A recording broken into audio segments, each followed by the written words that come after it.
I never thought I'd be uninvited to Christmas dinner in my own childhood home, but there I was, recently divorced, seemingly disappointing to everyone, and suddenly unwelcome at the family table. When my mother said those words, "It might be better if you didn't come this year," something inside me broke and mended all at once. Little did my family know that my billionaire boss, the man they'd heard me mention but never met, was about to change everything. Not just for Christmas dinner, but for how I saw myself, my worth, and my place in this world. Before we jump back, tell us where you're tuning in from, and if this story touches you, make sure you're subscribed, because tomorrow I've saved something extra special for you. The divorce papers arrived on a Tuesday. I remember because it was garbage day, and there was something poetically fitting about signing the final documents that officially ended my 8-year marriage while hearing the rumble of the garbage truck outside my apartment window. I'm Sarah Mitchell, 34 years old, recently demoted from wife to ex-wife, and trying to rebuild a life I never planned on living alone. The manila envelope felt heavier than it should have as I signed my name for the last time as Sarah Donovan and reverted to my maiden name. James hadn't contested anything. He was too busy with his new life, his new love, his administrative assistant who had somehow become essential to him in ways I apparently never was. The classic story, long hours at the office that weren't actually spent working, mysterious text messages, weekend conferences that couldn't be verified. When confronted, he didn't even have the decency to deny it for long. "We just grew apart, Sarah," he had said, as if our marriage had simply wandered off like a distracted child. These things happen.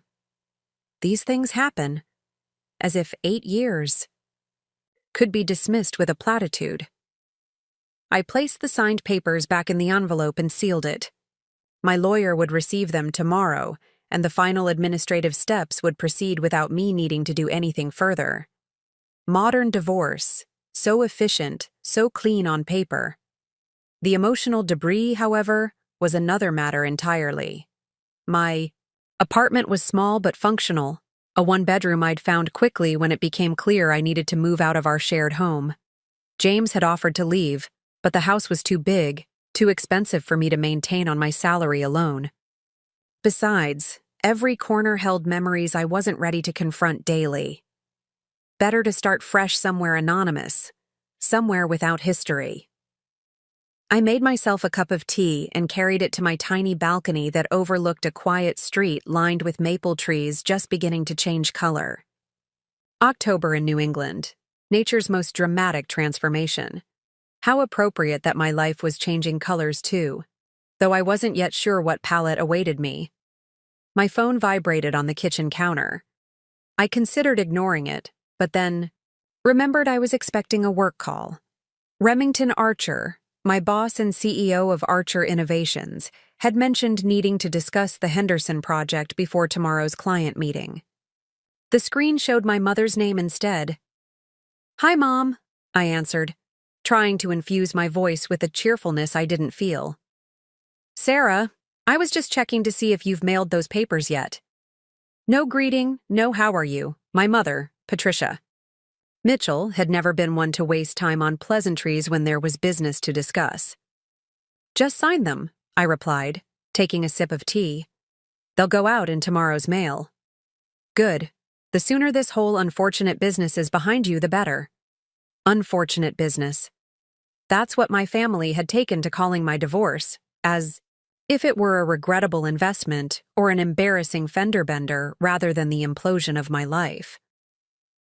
"How are you feeling?" she asked, her tone suggesting she was checking a box rather than genuinely inquiring. "I'm fine," I said automatically. It was easier than explaining that I vacillated between numbness and searing pain, between relief that the charade was over and terror of what came next. "Well, that's good." She paused, and I could hear her shuffling papers in the background. My mother, ever the multitasker. "Your father and I were talking, and we think it might be best if you skipped the family Christmas gathering this year." I nearly dropped my mug. "What?" "Just this year, dear. With everything so fresh, and James's parents will be there.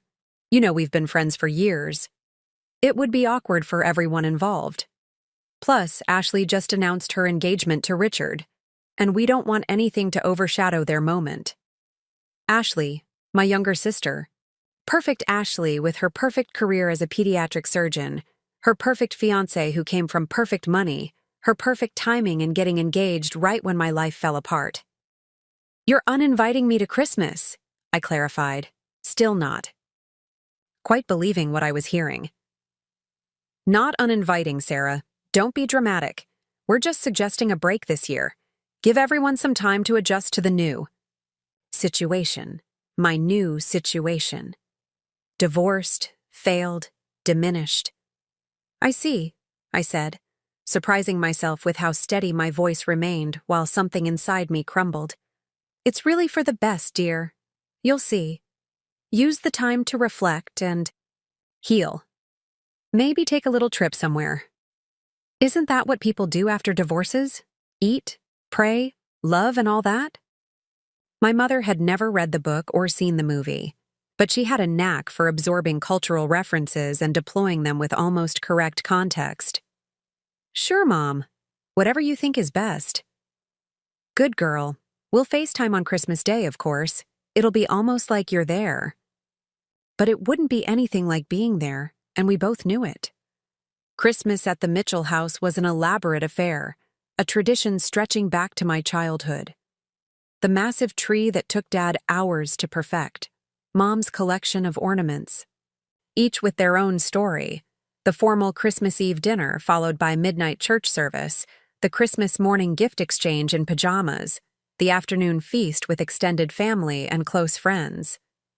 It was the one time of year when the Mitchell family performance of perfect happiness seemed almost genuine, and now I was being cut from the cast. I should go, Mom. I have a work call coming up. Of course, busy bee.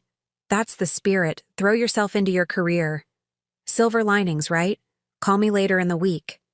She hung up before I could respond, leaving me staring at my phone in disbelief. I didn't have time to process what had just happened because my phone immediately rang again, this time with Remington Archer's name on the screen. Sarah Mitchell, I answered, slipping into professional mode with practiced ease. Sarah, it's Rem. Sorry for the late notice, but can you come to the office tonight? Something's come up with Henderson that can't wait until morning. I glanced at my watch, nearly 7 p.m. Of course. I can be there in 30 minutes.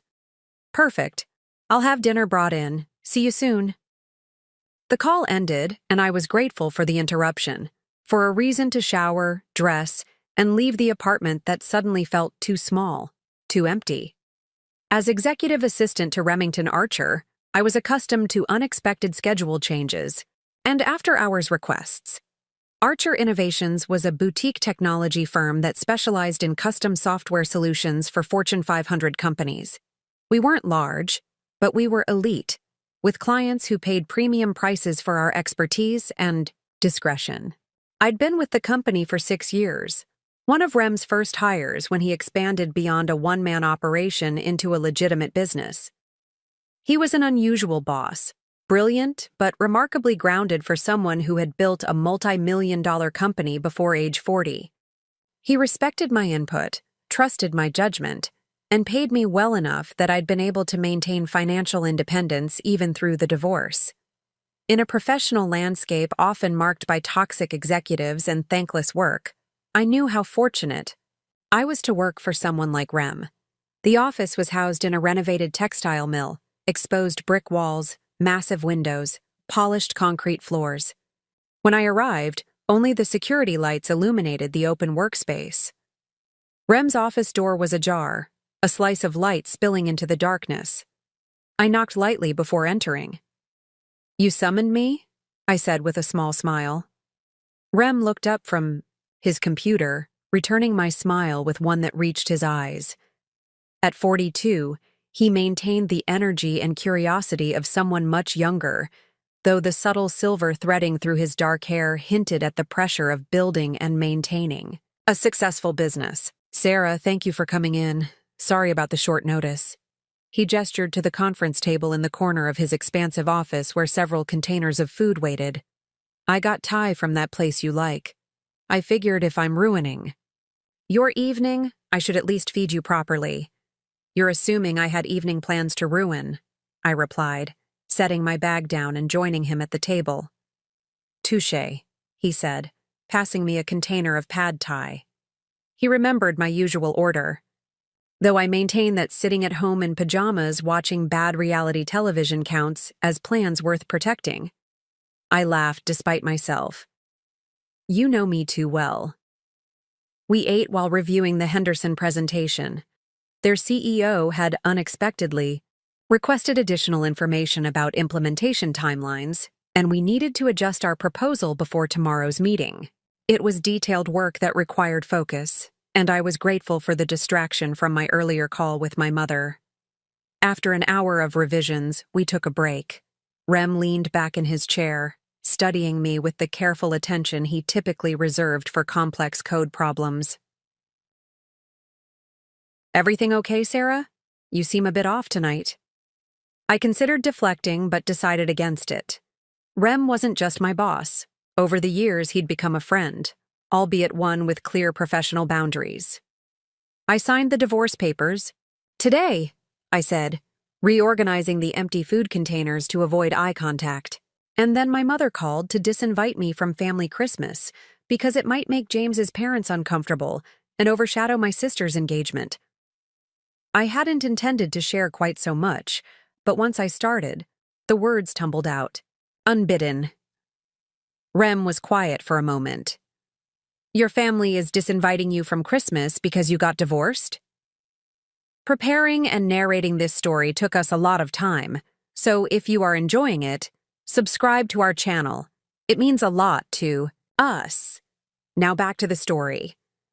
According to my mother, they're suggesting a break this year to let everyone adjust to the situation. I mimicked her precise, clipped pronunciation. That's absurd, he said flatly. When someone's going through a difficult time, you pull them closer, not push them away. Not in the Mitchell family. We prefer to hide inconvenient emotions and uncomfortable situations. I attempted a light tone, but couldn't quite manage it. What are you going to do instead? I shrugged. I haven't thought that far ahead. Book a spa weekend? Watch the complete Lord of the Rings extended editions? Develop a sudden interest in tropical destinations? The divorced woman's healing journey is apparently very predictable. Rem didn't smile at my attempt at humor. Instead, he regarded me with an expression I couldn't quite read. Come with me to Vermont, he said suddenly. What? For Christmas, my family has a lodge in Stowe. Nothing fancy, but it's peaceful. My parents will be there, my brother and his wife, their kids. You'd be welcome. I stared at him, momentarily speechless. Rem, that's incredibly kind, but I couldn't impose on your family holiday. It's not an imposition. My mother always claims we need more people to justify the amount of food she prepares. He leaned forward. Look, no pressure, but spending the holidays alone after everything you've been through seems unnecessarily punitive. His offer was tempting, far more appealing than any of the alternatives I'd half-jokingly suggested. Still, the boundary between professional and personal loomed large. Can I think about it? I asked finally. Of course. He returned to the presentation as if he hadn't just extended an invitation that would fundamentally shift our relationship. Let's finish this up so we can both get some rest before tomorrow. We worked for another hour, refining the presentation until we were both satisfied with the changes. As I gathered my things to leave, Rem spoke again. Sarah, one more thing. I've been meaning to discuss this with you for a while, and now seems as good a time as any. He pulled a folder from his desk drawer and handed it to me.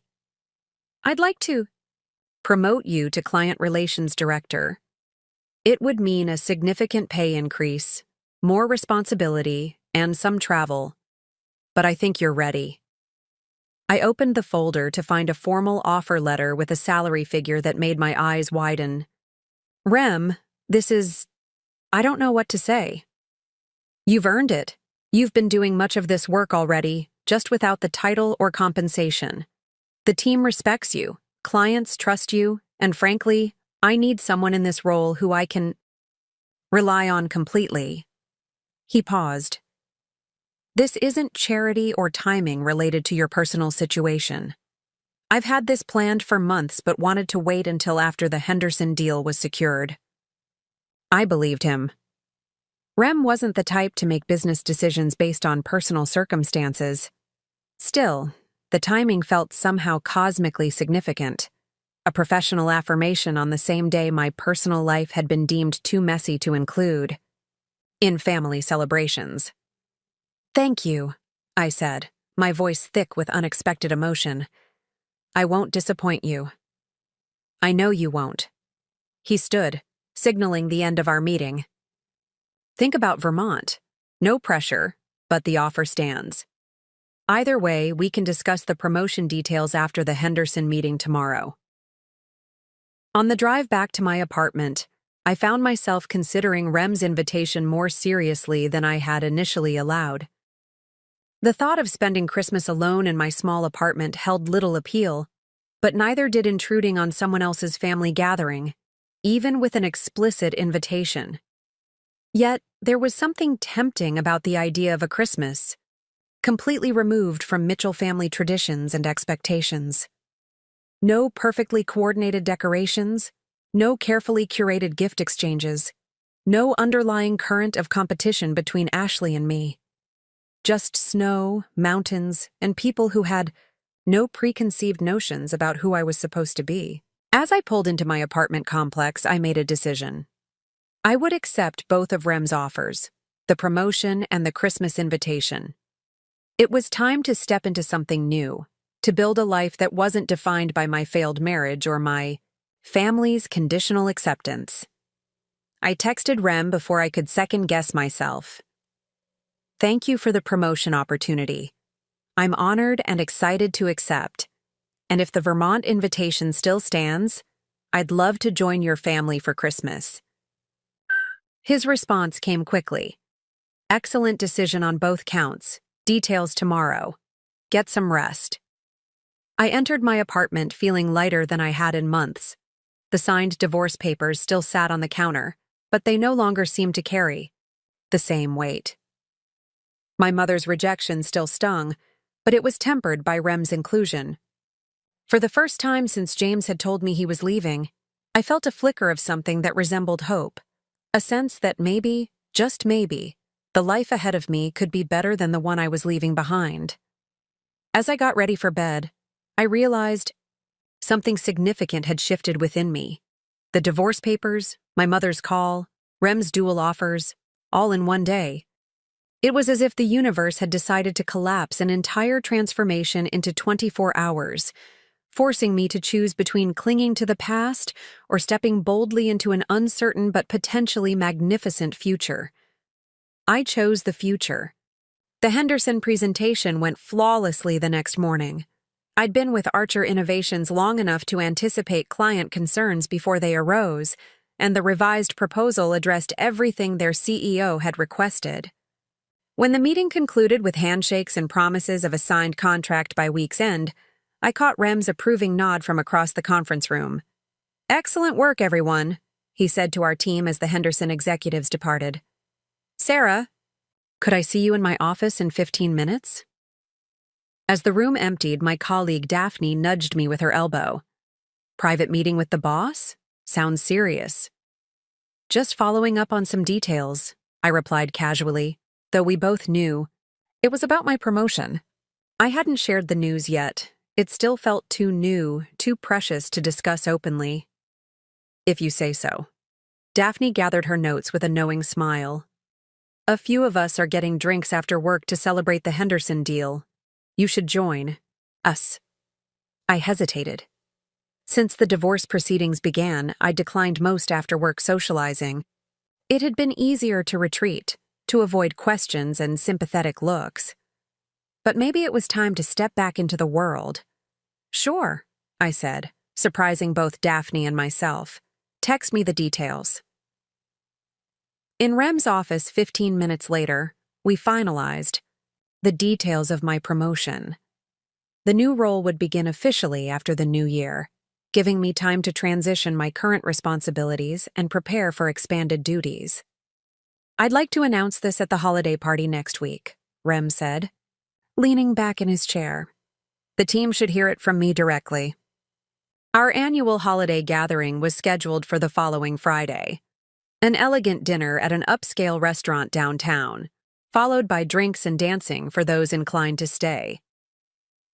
Unlike many corporate functions that felt obligatory, Archer's holiday celebration was genuinely enjoyable, partly because Rem insisted on quality over quantity and respected everyone's time by keeping the formal portion brief. That works for me, I agreed. And I've been thinking about Vermont. The prospect of Christmas with Rem's family still felt surreal, but I was growing more comfortable with the idea. I should probably know more about what to expect if I'm going to be crashing your family holiday. Rem smiled. You're not crashing anything, but fair enough. He leaned forward, resting his elbows on his desk. The lodge has been in my family for 3 generations. My grandfather built it in the 1950s, my father expanded it in the 80s, and I renovated it about 5 years ago. It's on 20 acres outside Stowe, private, quiet, with great views of Mount Mansfield. It sounds beautiful. It is. We typically arrive on the 23rd and stay through New Year's. Days are unstructured, skiing if you want, hiking, reading by the fire, cooking together.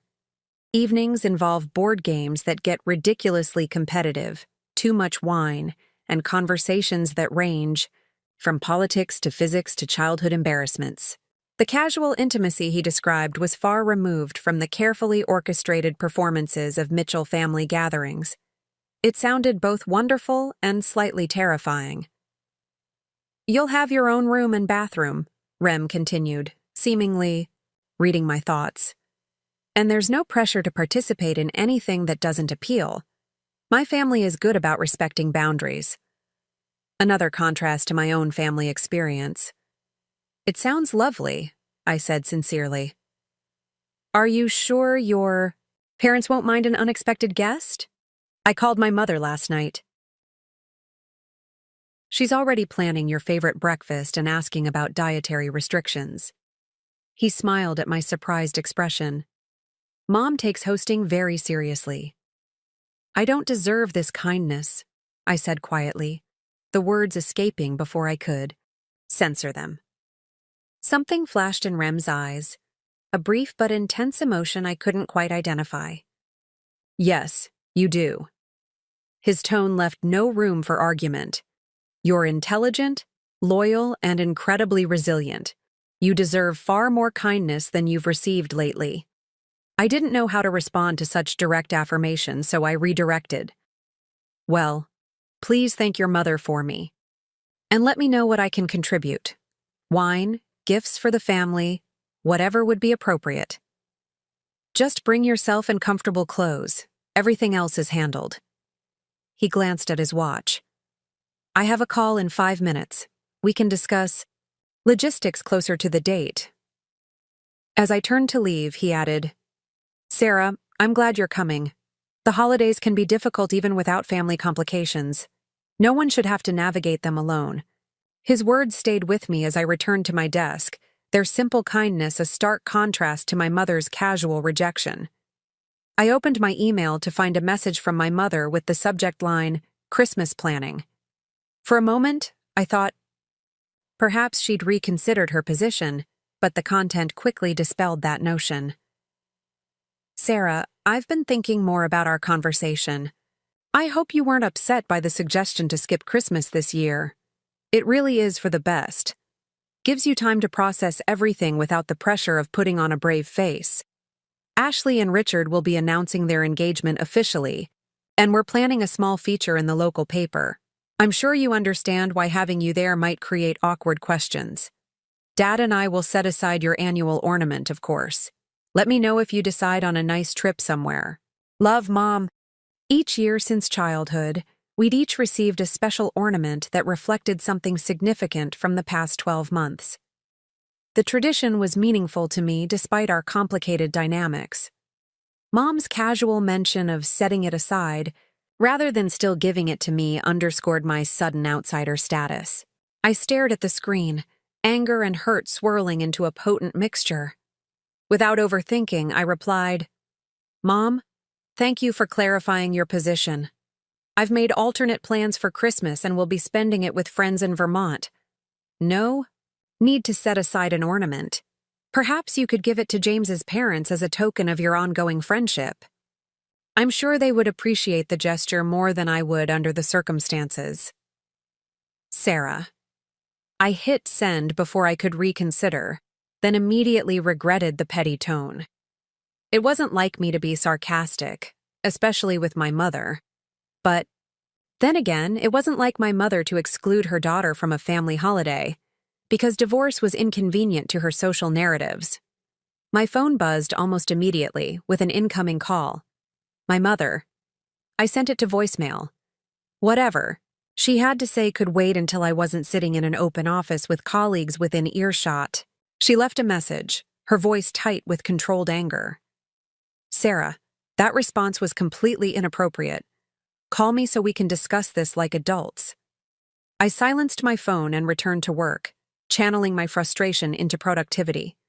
By late afternoon, I had cleared my inbox, prepared materials for 2 upcoming client meetings, and reorganized our shared digital files, tasks that had been on my to-do list for weeks. Impressive output today, Daphne commented as she stopped by my desk around 5. You coming to Harlow's? First round's on me. I hesitated only briefly before nodding. I'll meet you there in 30 minutes. After Daphne left, I checked my phone to find 3 missed calls from my mother, 1 from my father, and a text from Ashley. Mom's upset. What did you say to her? Do you always have to make everything about you? The irony of Ashley accusing me of making everything about myself when I'd been excluded from Christmas to avoid overshadowing her engagement wasn't lost on me. I turned off my phone entirely and headed to the restroom to freshen up before joining my colleagues. Harlow's was a gastropub a few blocks from our office, upscale enough for business casual but relaxed enough for after-work unwinding. When I arrived, Daphne had secured a corner booth where 5 other Archer employees were already ordering appetizers and drinks. Sarah, Marco, our lead developer, raised his glass in greeting. The woman of the hour, that Henderson presentation, was masterful. I slid into the booth, touched by the warm welcome. Team effort, I demurred, though his recognition felt good after the day's emotional whiplash. Maybe, but your handling of Thompson's questions about implementation timeline was what sealed it, Daphne countered, sliding a glass of wine toward me. Cabernet, right? Perfect. Thanks. I took a sip, letting the rich warmth of good wine and genuine camaraderie begin to dissolve the knot of tension between my shoulders. For the next hour, conversation flowed easily among topics ranging from client projects to holiday plans to office gossip. No one mentioned my divorce, asked about my family, or treated me with the wary sympathy I'd grown accustomed to in recent months. They simply included me as a valued colleague and friend. So, Sarah, Elliot, our head of marketing, said during a lull, rumor has it Rem's making a big announcement at the holiday party. Any inside information you can share? I kept my expression neutral, despite the flutter of pride I felt. You know I can't discuss that. Worth a try, he laughed. But whatever it is, it seems positive. He's been in an unusually good mood lately. Maybe he's finally dating someone, suggested Yasmin from accounting. That man needs a life outside the office. Says the woman who routinely emails reports at midnight, teased Marco. That's different. I have insomnia. Rem just works too much. Yasmin turned to me. He listens to you, Sarah. Tell him to get a personal life before he turns into one of those tech CEOs who can only talk about optimization metrics and disruption paradigms. I laughed, grateful for the easy rapport.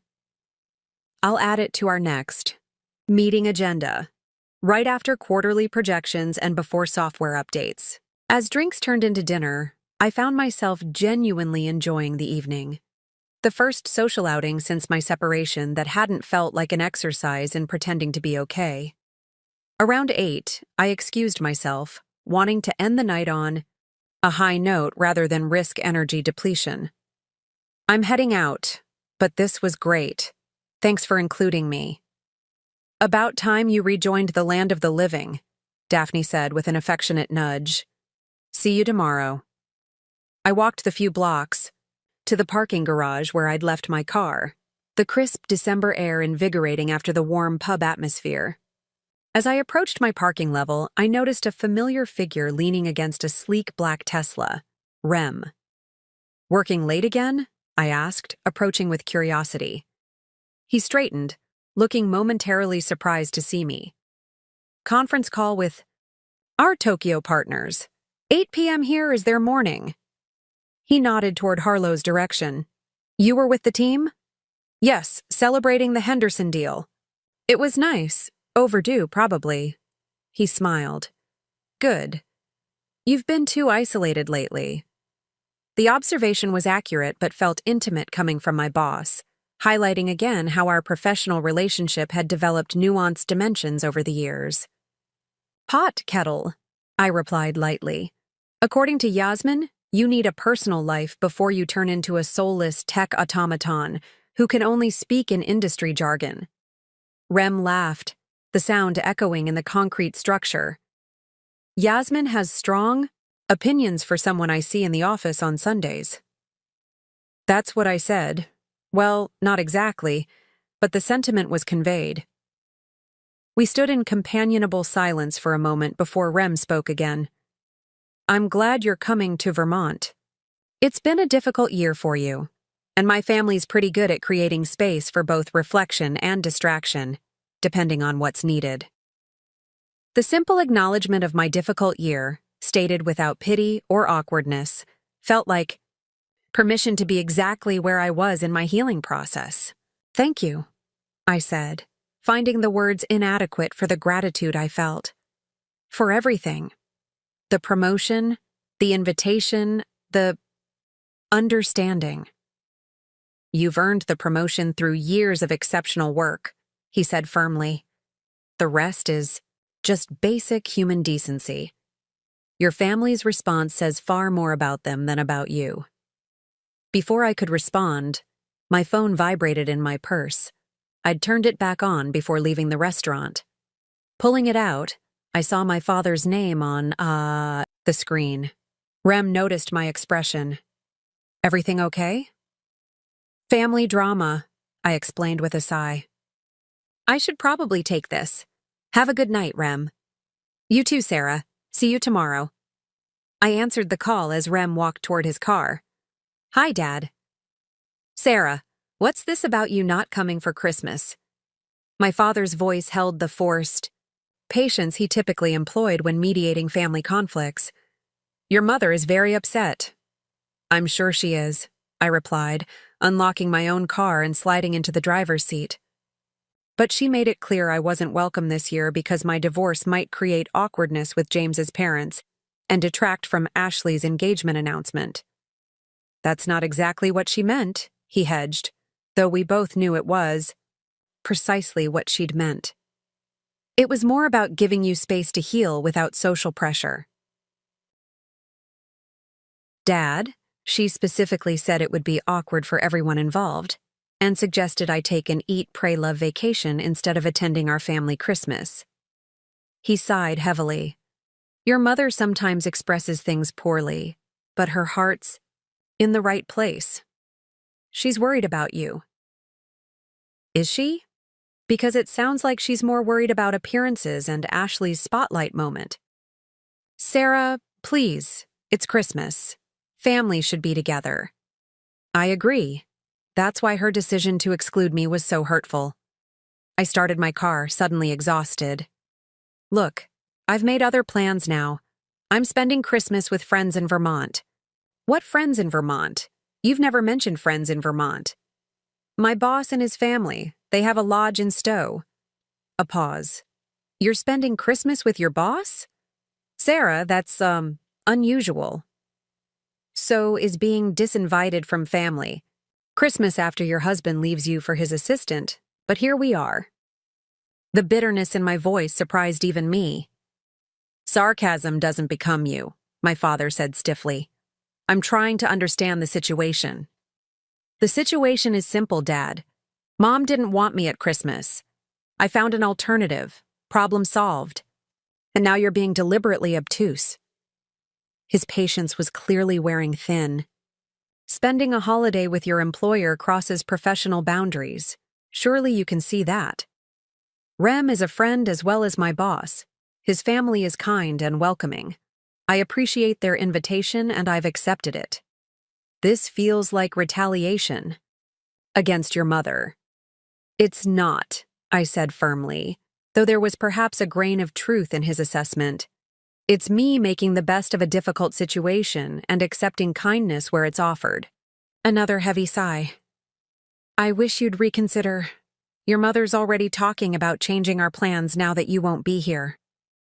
The manipulation was so transparent it would have been comical if it weren't so painful. Do whatever you think is best, Dad. I need to go. I'm driving.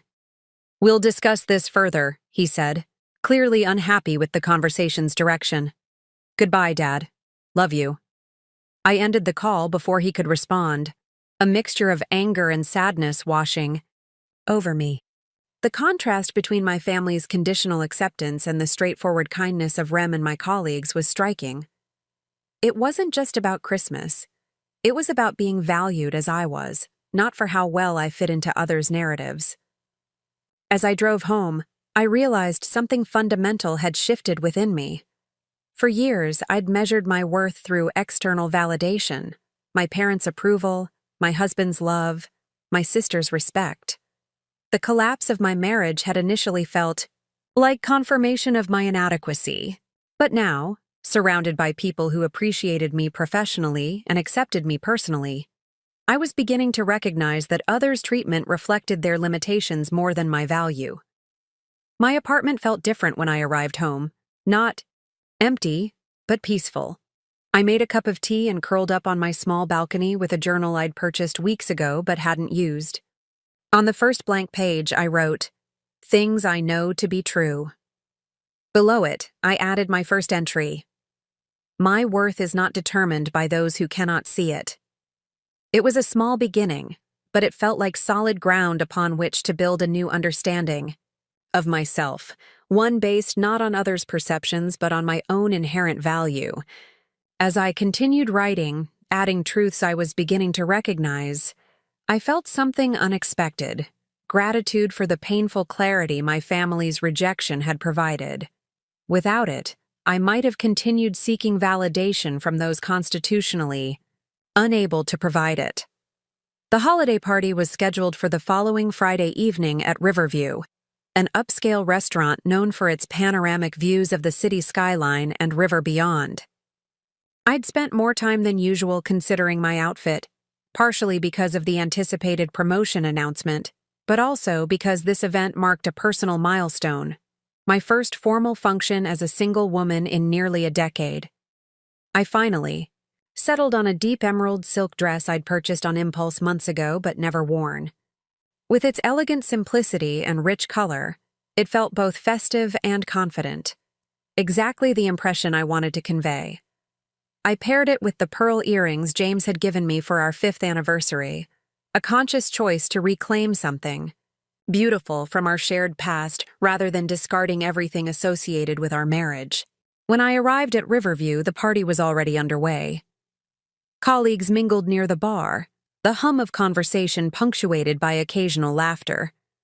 Daphne spotted me immediately, waving me over to a small group. "You look amazing," she whispered, as I joined them. "That color is perfect on you." "Thanks," I said, accepting a glass of champagne from a passing server. You clean up pretty well yourself. She grinned, smoothing the skirt of her burgundy cocktail dress. Different from our usual office attire, right? Oh, heads up. Rem just walked in. I turned to see Rem entering the private dining room we'd reserved, impeccably dressed in a charcoal suit that emphasized his tall frame. He moved through the room with ease, greeting staff members by name, his genuine interest in their responses evident even from a distance. When he reached our group, his gaze lingered briefly on me. "Sarah, you look lovely." "Thank you," I replied, unexpectedly warmed by the simple compliment. "So does everyone. It's nice seeing the team outside office context." "Agreed. It reminds me why I started this company, to work with exceptional people who deserve to be celebrated." He addressed the broader group. "Dinner will be served in about 20 minutes. I'll make my annual remarks beforehand, so enjoy your drinks and conversation until then." As Rem moved on to the next cluster of employees, Daphne nudged me. "Was that my imagination, or did our esteemed CEO just give you a more than professional once-over?" "Your imagination," I said firmly, though I'd noticed the brief intensity of his gaze as well. "Rem doesn't mix business with pleasure. You know that." "Maybe," she said skeptically. "But he's also human, contrary to some office rumors." I changed the subject, uncomfortable with the direction of conversation. "Have you finalized your holiday plans? You were mentioning a cruise?" The diversion worked, and Daphne launched into details about her upcoming Caribbean vacation. As she spoke, I found my attention periodically drifting to Rem as he made his way around the room, struck by how he balanced authority with genuine connection, a leadership quality I'd always admired. At precisely 7:30, servers directed us to assigned tables for dinner.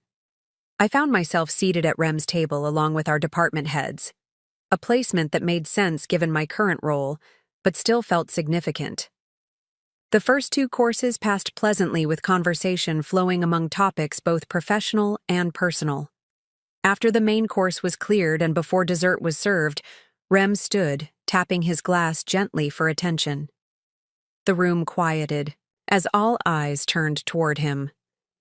"Before we get to dessert, which I'm told involves chocolate lava cake, so we'll keep this brief, I want to express my gratitude to each of you." He scanned the room, making eye contact with various team members. "Archer Innovations exists because of your talent, dedication, and integrity. The work we do matters because you make it matter." He paused, allowing his words to resonate. "This year has been our most successful to date. We've expanded our client base by 30%, increased revenue by 42%, and most importantly, maintained our commitment to creating technology that enhances rather than replaces human connection." Another pause. "These achievements deserve recognition, which is why I'm pleased to announce that everyone will receive a year-end bonus representing 15% of your annual salary." Appreciative murmurs rippled through the room. "Additionally," Remya continued, "growth requires evolution in our organizational structure. I'm delighted to announce the creation of a new position, Client Relations Director. This role will oversee all aspects of client experience from initial contact through ongoing partnership." He turned toward me, extending his hand in invitation. "Sarah Mitchell has demonstrated exceptional skill in anticipating client needs, translating technical concepts for non-technical audiences, and building relationships based on genuine understanding rather than transactional convenience. I'm pleased to announce her promotion to this position, effective January 1st. As I stood to join Rem, the room erupted in applause. The genuine warmth of my colleague's response brought unexpected emotion to my throat. These people saw me, not as an extension of a failed marriage or a family disappointment, but as a professional whose contributions mattered. "Thank you," I said simply when the applause subsided. "I'm honored by your confidence and excited about this new challenge." Archer Innovations isn't just where I work. It's a community of exceptional people creating meaningful impact. I'm grateful to be part of it. As I returned to my seat, colleagues from other tables approached to offer congratulations. The remainder of the evening passed in a pleasant blur of dessert, coffee, and conversation. By 11, the formal dinner had concluded. Though many employees moved to the restaurant's lounge area for continued celebration, I was considering whether to join them when Rem appeared at my side. "Congratulations again," he said quietly. "Your words about community were perfect. That's exactly what I've tried to build here." "It's what you've succeeded in building," I corrected, "and it matters. Especially to those of us who've discovered that other communities can be considerably less supportive." Understanding flashed in his eyes. "Any further fallout from your family after our parking garage conversation?" "Just the usual manipulation. Tactics. My father tried to make me feel guilty for retaliating against my mother by accepting your invitation. As if finding an alternative to spending Christmas alone was somehow petty." Rem shook his head. "Their loss. Genuinely." "I'm beginning to see it that way too," I admitted. "It's taken me longer than it should have." Self-worth is easily distorted by those who've known us longest. Sometimes it takes fresh eyes to see ourselves clearly. He hesitated, then added, "For what it's worth, I've always seen remarkable strength in you, Sarah." Long before recent events brought it into sharper focus, the sincerity in his expression caught me off guard. There was something in his gaze beyond professional appreciation or friendly support. Something I wasn't quite ready to name. "Thank you," I said, suddenly aware of how close we were standing in the crowded room. "For seeing that, and for everything else." A brief silence stretched between us, filled with unspoken possibilities. Then Rem glanced at his watch. "I should circulate a bit more before people start leaving. Will you be joining the after-party in the lounge?" I hesitated only briefly. "Yes, I think I will. It's been a good evening. I'm not quite ready for it to end." He smiled. "I'm glad. Celebration suits you, Sarah. You should indulge in it more often." As he moved away to speak with other employees, I realized he was right. Celebration did suit me, not the carefully orchestrated performances my family specialized in, but genuine appreciation for meaningful accomplishments and authentic connections. For too long, I'd allowed others' narratives to define my experience. My worth as a daughter measured against my sister's achievements, my value as a wife diminished by my husband's betrayal. But standing in that room, surrounded by people who recognized my professional contributions and welcomed my personal presence, I felt something shifting fundamentally within me. The painful exclusion from my family's Christmas had unexpectedly created space for something better to emerge. Not just alternative holiday plans, but a new understanding of where true belonging comes from. Not from those who welcome you only, when you conform to their expectations, but from those who appreciate you precisely as you are. As I made my way toward the lounge to join my colleagues, I felt lighter than I had in months. The journey ahead, both professionally with my new position and personally with my continuing healing, wouldn't be without challenges. But for the first time since signing those divorce papers, I felt genuine optimism about the future. What I didn't yet realize was how dramatically that future would shift in the coming weeks, or how my mother's attempt to exclude me from the family Christmas would ultimately lead to one of the most transformative experiences of my life. The week following the holiday party passed in a whirlwind of activity. The Henderson contract was finalized, bringing with it an avalanche of implementation details requiring attention before the office closed for the holidays. I welcomed the busy schedule, finding comfort in the familiar cadence of professional challenges that, unlike personal ones, had clear solutions and defined parameters. My family situation remained unsettled.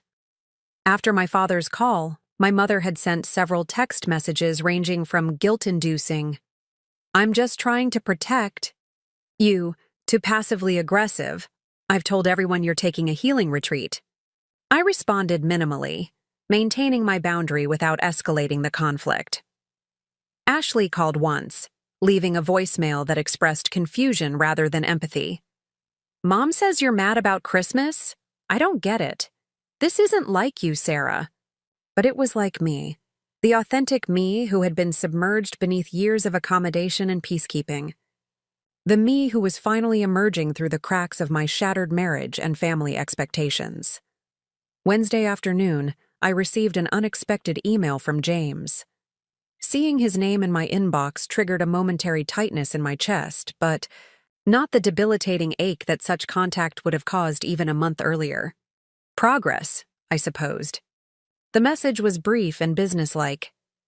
Sarah, my parents mentioned some confusion about holiday arrangements with your family. I wanted to clarify that I didn't ask your parents to exclude you from Christmas. That decision was entirely theirs. I don't know if that information matters to you, but I felt I should state it directly. I hope you're doing well. James. I stared at the screen, processing this confirmation of what I'd already suspected. My parents' exclusion hadn't been requested by James or his family. It had been my mother's preemptive decision, made not to protect me but to avoid social complexity that might detract from Ashley's moment. After careful consideration, I replied, with equal brevity. James, thank you for the clarification. I appreciate your directness. I hope you and your family have a good holiday. Sarah. I felt no need to explain my alternative plans or express any emotion beyond basic courtesy. Another sign of healing, the diminishing need to justify my choices or seek validation from someone who had relinquished the right to either judge or approve them. That evening, Rem called to discuss logistical details for Vermont. We'd leave on December 23rd, the day after the office closed for the holiday break. He offered to drive, mentioning that his car was better equipped for potential mountain weather. We'd return on December 28th, giving me a few days of solitude before the New Year began. My mother wants to know if you have any food allergies or strong preferences, he said toward the end of our conversation. No allergies and I'm not picky, I assured him. But please tell her not to go to any special trouble. Rem laughed. Telling Diane Archer not to go to special trouble for guests is like telling the tide not to come in. Except that you'll be thoroughly fed and cared for and bring your appetite. His casual reference to his mother, using her name, implying her characteristic generosity, made the reality of spending Christmas with his family more concrete. A flutter of anxiety mingled with anticipation in my stomach. There's something else, I said, deciding transparency was important given the unusual circumstances. I want to be clear that I'm accepting this invitation because I genuinely want to spend the holiday with you and your family, not just to avoid being alone or to spite my parents. I'd hate for you to think I'm using your kindness as a form of retaliation. I never thought that, Rem replied without hesitation. And my invitation wasn't extended out of pity. I enjoy your company, Sarah. My family will too. His simple affirmation eased my concern. Thank you. I'm looking forward to it. The weekend before our departure, I finally addressed a task I'd been avoiding, shopping for appropriate gifts for Rem's family. The prospect was daunting. What do you buy for people you've never met who are hosting you for a major holiday? After consideration, I settled on a carefully curated basket of local specialties for his parents. Artisanal preserves, small batch maple products, and handmade chocolates from a renowned local confectioner. For Rem's brother and sister-in-law, I selected a collection of award-winning regional wines. For their children, Rem had mentioned a nephew and niece, ages 8 and 10. I chose books based on interests he'd mentioned, dinosaurs and astronomy, respectively, along with accompanying activities. Selecting Rem's gift proved most challenging. Our relationship existed in an undefined space, more than strictly professional but not quite personal in the conventional sense. After much deliberation, I found a limited edition print from a local artist whose work featured architectural elements of our city's historic districts, something that nodded to his appreciation for structural design without being overly intimate. On Tuesday, our last day before the office closed, we finalized outstanding projects and prepared for the brief shutdown. At 5, Rem gathered everyone for an informal toast, thanking them for their contributions and wishing them restful holidays. As the group dispersed, he approached my desk. "All set for tomorrow?" he asked. "Just about," I replied, closing my laptop. "Last-minute packing tonight and I'll be ready." "Perfect. I'll pick you up around 9 if that works." "9 is fine. I'll text you my address." He hesitated momentarily. "Sarah, if you've had second thoughts about any of this, it's completely fine. No pressure or expectations." The offer of an easy exit was thoughtful but unnecessary. "No second thoughts," I assured him. "But thank you for checking." He nodded, appearing satisfied with my response. "See you tomorrow then." That evening, as I packed for Vermont, my phone rang with my mother's number. I considered letting it go to voicemail but decided that avoidance wasn't serving either of us. Time to address things directly. "Hello, Mom." Sarah, finally. Her voice held the familiar note of exasperation she reserved for situations where her will encountered resistance. "We need to settle this Christmas situation. Your father and I have discussed it, and we're willing to adjust our plans to accommodate yours." The phrasing was telling. They were willing to accommodate me, as if my inclusion required special concession rather than being the natural default. "That's not necessary," I replied evenly. "As I mentioned, I've made other arrangements. Yes, with your boss, which is highly inappropriate." What will people think? I'm not particularly concerned with what people will think about how I spend my holiday.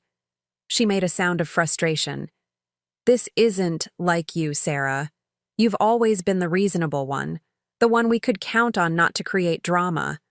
The characterization stung with its accuracy. I had been the reasonable one, the compliant daughter who adjusted her needs and suppressed her feelings to maintain family harmony. The one who could be counted on to accept less than she deserved, without complaint.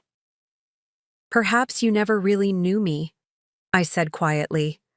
"Or perhaps I'm finally allowing myself to be the person I've always been beneath the performance of reasonableness you've come to expect."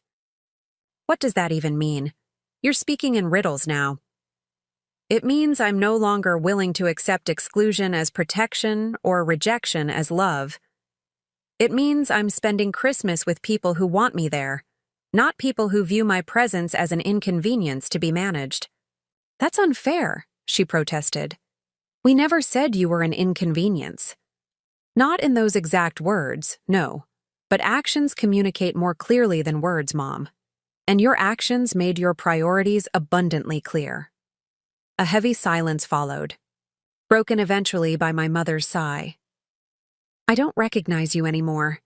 First the divorce, now this uncharacteristic stubbornness." "I'm sorry you feel that way," I said, genuinely regretful for her inability to see beyond her own narrative. "I hope you, Dad, and Ashley have a lovely Christmas. We can talk in the new year when emotions aren't so heightened." "So that's it? You're choosing strangers over family?" "I'm choosing respect over conditional acceptance. I'm choosing to be where I'm wanted rather than where I'm merely tolerated." Another silence, this one longer and heavier with unspoken history. "Fine," she finally said, her tone resigned. "Do what you need to do, Sarah. But don't expect us to rearrange our lives again when you eventually change your mind." The conversation ended shortly after, leaving me with mixed emotions. Sadness for the continued misunderstanding, but also a quiet pride in maintaining my boundaries despite intense pressure to abandon them. It was progress, painful, but necessary. I finished packing methodically, selecting clothing appropriate for both outdoor activities and cozy evenings by the fire. The practical task grounded me after the emotional turbulence of the conversation with my mother. When everything was prepared, I took a final look around my apartment, ensuring lights were adjusted for my absence and plants were watered. On my nightstand sat the journal I'd begun keeping since the night of the holiday party. I opened it to a fresh page and wrote, "Tomorrow I step into the unknown, a Christmas entirely different from any I've experienced before. I'm nervous but also excited. Whatever happens, I'm proud of myself for choosing authenticity over appeasement, even when that choice was difficult. The Sarah who returns from Vermont will be stronger than the one who leaves." I slept surprisingly well, waking before my alarm to morning sunlight filtering through partially open blinds. After a leisurely shower and light breakfast, I was ready when my doorbell rang precisely at 9. Rem stood in the hallway looking relaxed in jeans and a charcoal sweater, a marked contrast to his usual office attire. "Good morning," he greeted me with a warm smile. "Ready for the Vermont adventure?" "As ready as I'll ever be," I replied, gesturing to my suitcase and a box containing the carefully wrapped gifts. Though I may have gone overboard with presents. Not possible by Archer family standards, we're enthusiastic gift givers. He picked up my suitcase. "Car's right out front. I managed to find a legal parking spot, but we shouldn't test our luck with Boston traffic enforcement." The drive to Vermont took just under 4 hours, transforming gradually from urban landscape to rolling countryside to the more dramatic terrain of the Green Mountains. Conversation flowed easily between comfortable silences as we covered topics, ranging from work projects to books we'd recently read to childhood holiday memories. Rem shared stories of Archer family traditions, the Christmas Eve bonfire where everyone tossed in a written regret from the past year, the elaborate breakfast his mother prepared each Christmas morning, the annual family photo that invariably included at least one person making an inappropriate face. "Fair warning," he said as we passed into Vermont. "My family is generally wonderful, but entirely lacking in formality or pretense. My mother will ask inappropriately personal questions. My father will attempt to engage you in philosophical debates. My brother will try to recruit you for whatever extreme sport he's currently obsessed with. And my sister-in-law will offer unsolicited but surprisingly accurate life advice. The kids are actually the most normal among us." I laughed, finding his candid description reassuring rather than alarming. "They sound real. After years of Mitchell family performances, real. Sounds refreshing." "They are that," he agreed. "To a fault, sometimes." As we ventured deeper into Vermont, the landscape grew increasingly dramatic. Mountains rising on either side, forests thick with evergreens, occasional farmhouses nestled in valleys. Snow covered everything in pristine white, glistening in the winter sunlight. The scene matched my mental image of a quintessential New England Christmas with almost cliched perfection. "It's beautiful," I murmured, watching the scenery pass outside my window. "Wait until you see it from the lodge," Rem said. "The view from the main living room is why my grandfather chose that specific plot of land. He always said he wanted to live inside the postcard, not just visit it occasionally." We turned onto progressively smaller roads until finally entering a private drive, marked only with a simple wooden sign reading Archer Lodge. The driveway wound through thick forest, before opening to reveal a clearing where a substantial log structure stood against the backdrop of Mount Mansfield. The lodge was larger than I'd anticipated, a 2-story main building with what appeared to be additional wings extending on either side. Natural stone and weathered timber combined to create a structure that seemed to emerge organically from the landscape while still conveying subtle elegance. Smoke curled from a central chimney, and holiday lights twinkled along the roofline despite the daylight hour. "Home for the holidays," Rem said as he parked beside several other vehicles. "Looks like everyone's already here." Before we could exit the car, the front door opened and a woman emerged. Tall and slender, with Rem's dark hair threaded with silver, dressed in a crimson sweater and jeans. She waved enthusiastically as we got out of the car. "Right on time," she called, approaching with quick steps despite the snow. "I just put lunch on the table." "Mom, this is Sarah Mitchell," Rem said as she reached us. "Sarah, my mother, Diane Archer." Instead of the handshake I'd expected, Diane pulled me into a warm embrace. "Finally, Remington has mentioned you for years, but never brought you to meet us. Welcome to Archer Lodge." "Thank you for having me," I replied, slightly overwhelmed by her enthusiastic welcome. "It's beautiful here." "Wait until you see inside," she said, linking her arm through mine as if we were old friends. "Robert, that's Rem's father. Just got the main fireplace going properly. The first day is always a negotiation between him and that chimney." She guided me toward the entrance while Rem followed with my luggage and the gift box, an amused expression on his face. "Mom, maybe let Sarah actually enter the house before you start the full Archer immersion experience?" Diane waved dismissively. "Nonsense. Sarah doesn't want to stand on ceremony, do you, dear?" "Not at all," I assured her, finding her direct approach refreshingly genuine after years of my mother's careful social choreography. The interior of the lodge exceeded even the exterior's promise. Soaring ceilings supported by massive timber beams, a central stone fireplace large enough to stand in, walls of windows framing the mountain view Rem had mentioned. The decor balanced, rustic elements with comfortable luxury, leather sofas and chairs arranged for conversation, bookshelves filled to capacity, artwork that appeared to be family-created alongside professional pieces. A man rose from one of the sofas as we entered, tall like Rem but broader, with a full beard shot through with gray and observant eyes behind wire-rimmed glasses. "Robert, come meet Sarah," Diane called unnecessarily as he was already approaching. "Welcome to our sanctuary," he said, shaking my hand with a firm grip. "I hope the drive wasn't too tedious. Rem tends to obey speed limits with suspicious precision." "Unlike some people who consider them optional suggestions," Rem countered, good-naturedly setting down my luggage. "Where are Jake and Charlotte?" "Outside with the kids," Robert replied. Tobias convinced them that building a snow fort before lunch was absolutely essential to Homeland security. "Your nephew has a future in persuasive rhetoric," Diane explained, to me. "Or possibly international espionage. We haven't quite decided which he's better suited for." The easy banter among them created an immediate atmosphere of warmth and inclusion. These people clearly enjoyed each other's company, a stark contrast to the performance of family harmony that characterized Mitchell gatherings. "Lunch is ready whenever everyone gets here," Diane continued. "But first, let's get you settled. Rem, show Sarah to the East guest room. I put fresh towels in the ensuite and extra blankets in the chest at the foot of the bed." As Rem led me up a wooden staircase to the second floor, I whispered, "Your mother is wonderful." He smiled. "She is, subtle as a sledgehammer, but genuine in everything she does."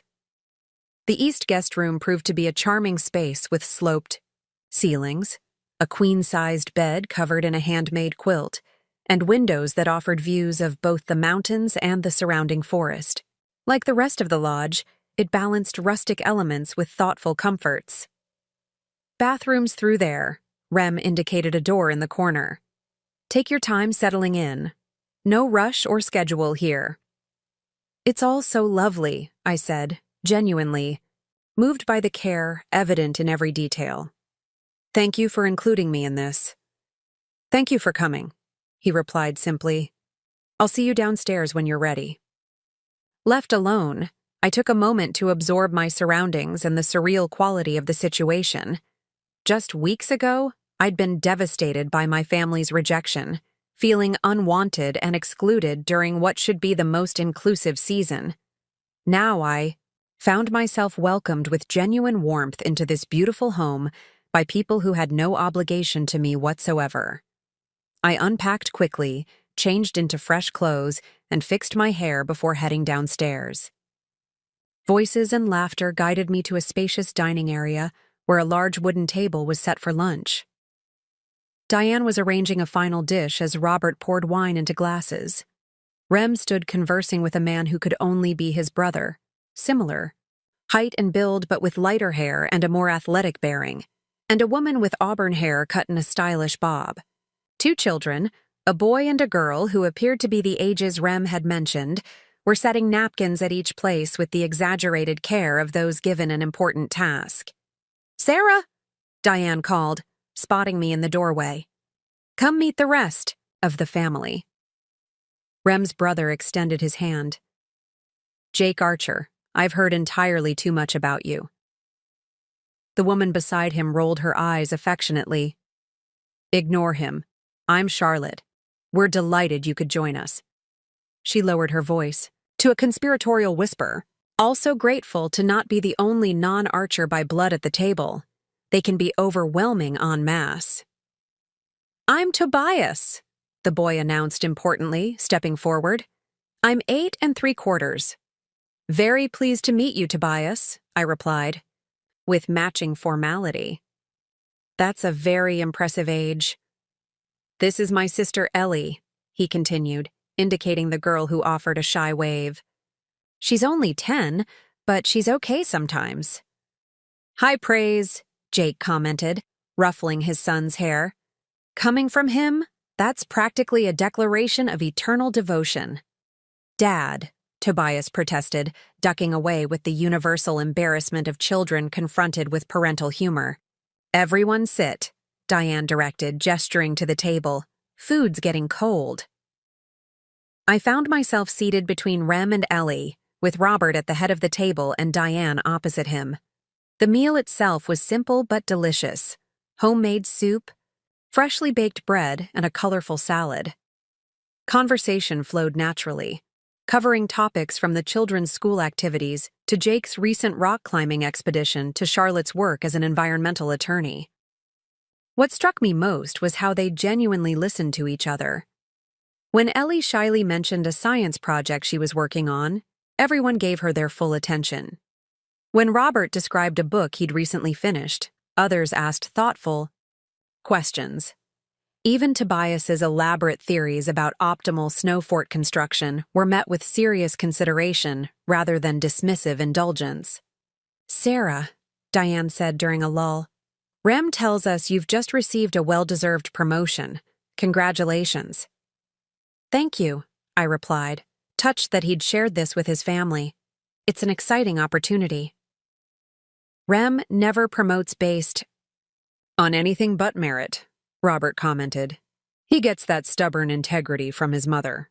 Says the man who once refused a major architectural commission because the client wanted to cut corners on environmental standards, Diane countered with affectionate exasperation. Their easy acknowledgement of each other's strengths without false modesty or exaggerated praise created an atmosphere of authentic appreciation. It was refreshing, and somewhat disorienting after years in environments where compliments were either withheld entirely or offered with strategic calculation. After lunch, Jake and Charlotte took the children outside for promise sledding, while Diane insisted that Rem give me a proper tour of the lodge. Robert claimed he needed to commune with the fireplace to ensure it continued functioning optimally. My father's relationship with that fireplace is the longest-running drama in Archer family history, Rem explained as we began our tour. "They've been locked in a battle of wills since I was a child." "Your family is wonderful," I said, as we walked through a game room filled with well-worn board games and playing cards. "Genuinely wonderful." "They have their moments," he acknowledged with a smile. "But yes, I'm fortunate. We're not perfect by any means, but there's a foundation of absolute acceptance that allows for authenticity." "That's it exactly," I said, recognizing the quality I'd been trying to identify. "There's no performance here, no carefully maintained facade. Everyone just is." "It wasn't always this way," Rem admitted as we continued through a cozy library with floor-to-ceiling bookshelves. "My parents went through a difficult period when Jake and I were teenagers. They separated for nearly a year, and things were tense and uncomfortable. The revelation surprised me. The Archers seemed so harmonious that imagining serious discord between them was difficult." "What changed?" I asked. "They did the hard work of recognizing patterns that weren't serving them," They got counseling, had difficult conversations, and ultimately decided that their relationship was worth fighting for, not just for our sake, but for their own. He paused, considering. I think that experience is partly why our family values authenticity so highly now. They learned that real connection requires genuine presence, not performance. The parallel to my own family's preference for appearance over substance was striking. While the Mitchells maintained a flawless exterior regardless of interior reality, the Archers had chosen the messier but more rewarding path of authentic engagement. That's courageous, I observed. Most people avoid that level of honesty because it's painful. It is painful, Rem agreed. But my parents would tell you the alternative. Living disconnected lives behind perfect facades is ultimately more painful in the long run. The conversation felt surprisingly intimate, given our technically professional relationship, yet somehow appropriate to our unique circumstances. As we completed the tour in a sun-filled conservatory filled with Diane's impressive collection of houseplants, I found myself wondering how I'd ever return to the careful boundaries of our office interactions after experiencing this deeper connection. Thank you for sharing your family with me, I said as we paused to admire the mountain view through the conservatory's glass walls. I keep saying that, I know, but I truly mean it. This is healing, somehow. Rem's expression softened. I'm glad. That was the hope. A comfortable silence settled between us, filled with unspoken understanding and possibilities I wasn't quite ready to examine closely. The foundation of our professional relationship remained solid, but something new was being constructed alongside it, something personal and potentially transformative.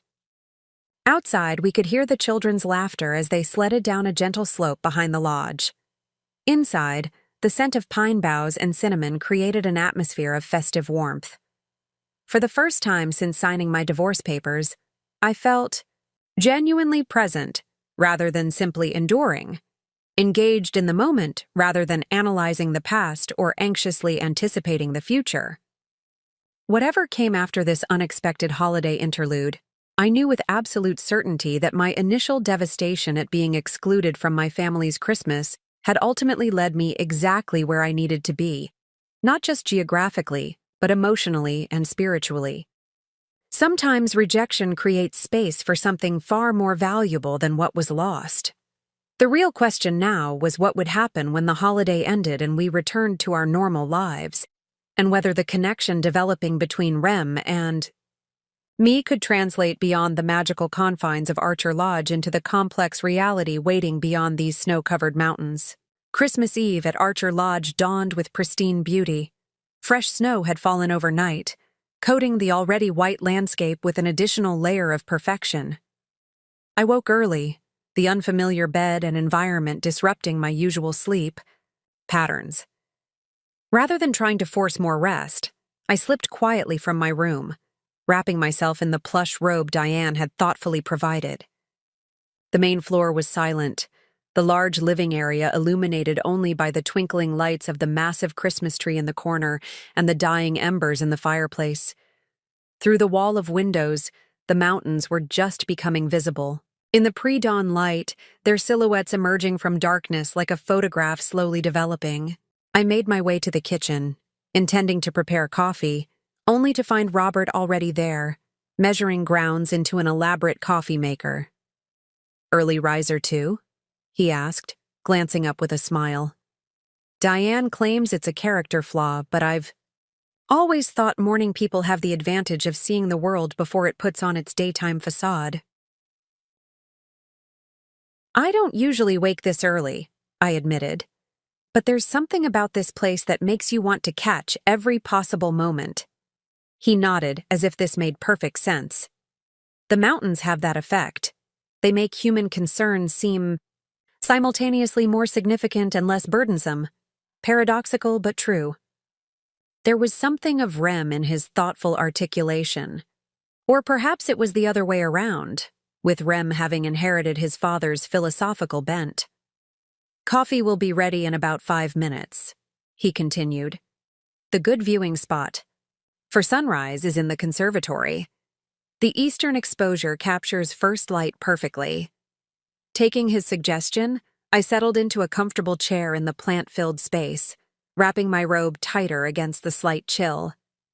The large windows offered an unobstructed view of the mountains as they gradually emerged from darkness, the snow reflecting the changing light in subtle gradations of color, from deep blue to lavender to the first hints of pink. Robert appeared, with 2 steaming mugs, handing one to me before taking a seat nearby. "Diane will be down in about an hour," he said. "She claims to hate mornings but never misses making Christmas Eve breakfast. The others won't emerge until they smell bacon." We sat in comfortable silence, watching as sunrise transformed the landscape. The pink glow intensified to amber, then brilliant gold as the sun finally crested the mountain ridge, sending shafts of light through the trees and making the snow sparkle as if embedded with diamonds. "Worth waking up for," Robert commented, quietly. "Absolutely," I agreed, sipping the excellent coffee. "Do you do this every morning while you're here?" "Without fail. It's a form of meditation for me. Reminds me that beauty exists independent of human achievement or failure. The mountains don't care about architectural awards or business success or social status. They simply are, and in their presence, we're invited to simply be as well." The observation resonated deeply, articulating something I'd sensed but hadn't fully formed into conscious thought. The natural magnificence surrounding us existed completely separate from human metrics of value or success. It neither judged nor validated. It simply was, constant and indifferent to our human dramas. "Rem mentioned that you and Diane went through a difficult period when the boys were teenagers," I said, surprising myself with the personal direction of conversation, "that you separated for a time." If Robert was taken aback by this topic, he didn't show it. "We did. Nearly lost everything that mattered because we were too focused on what didn't." He took a thoughtful sip of coffee. "I was building my architectural practice, consumed with proving myself professionally. Diane was expanding her psychology practice while managing most of our family life. We were successful on paper, but failing at the things that actually mattered." "What changed?" I asked, genuinely curious about how they'd navigated a challenge that destroyed many marriages. "Honesty," he said simply. "Brutal, uncomfortable. Honesty about what we actually wanted versus what we thought we should want, about the people we'd become versus the people we aspired to be." He gestured toward the mountains. "We came here, actually, spent a week in complete isolation, talking more directly than we had in years. It was painful, letting go of carefully, constructed images and admitting to disappointments and resentments. But worth it, obviously," I observed, "beyond measure. We discovered that beneath the accumulated grievances and misunderstandings, we still genuinely liked each other.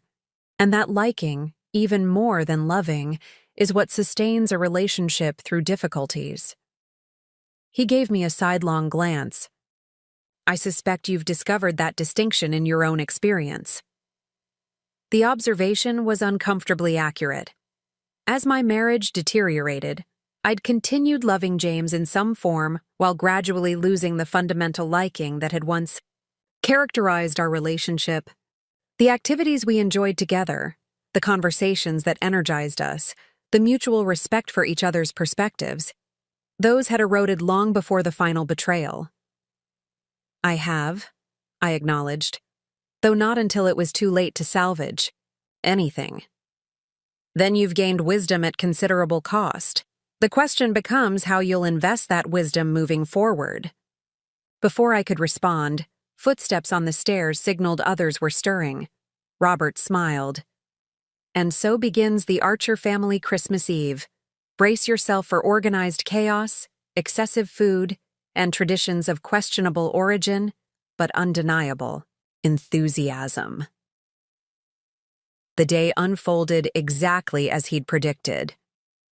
Diane appeared in the kitchen wearing a Santa hat and apron, commandeering the space for an elaborate breakfast production that somehow accommodated everyone's preferences while maintaining festive presentation. The children descended next, Tobias wearing pajamas covered in dinosaurs wearing Santa hats, Ellie in a nightgown featuring constellations with added holiday lights. Jake and Charlotte arrived looking sleep-rumpled but happy, followed shortly by Rem, whose good morning smile in my direction carried warmth that seemed to extend beyond simple courtesy. Within an hour, the quiet contemplation of early morning had transformed into lively family breakfast, with multiple conversations happening simultaneously and frequent laughter. "Pancakes shaped like Christmas trees," Diane announced, presenting a platter with flourish. "A tradition since the boys were small, though I've improved considerably since the early attempts, which Jake once described as radioactive waste with syrup." "I stand by that assessment," Jake retorted good-naturedly. "The 1992 Christmas pancakes could have been classified as a biohazard. Yet you ate 6 of them," Rem pointed out. "I was a growing boy with no sense of self-preservation." The easy banter continued throughout breakfast, with stories and inside jokes that could have made me feel excluded, but somehow didn't. Perhaps because each reference was quickly explained, each memory contextualized to include me in the understanding, if not the experience itself. After breakfast came what Diane called Operation Decoration, the final preparation of the lodge for Christmas Day. While the tree had been trimmed earlier, there were still garlands to hang, stockings to arrange, and outdoor lights to check. Everyone participated, with assigned tasks that apparently reflected established skills and preferences. "Sarah, you're with me on garland duty," Charlotte said, handing me one end of a fragrant pine bough wrapped with ribbon. "Rem mentioned you have an eye for detail, and this requires precision to avoid the lopsided disaster of 2019. We agreed never to speak of the leaning garland of Christmas past," Jake called from across the room, where he was untangling outdoor light strands with Tobias.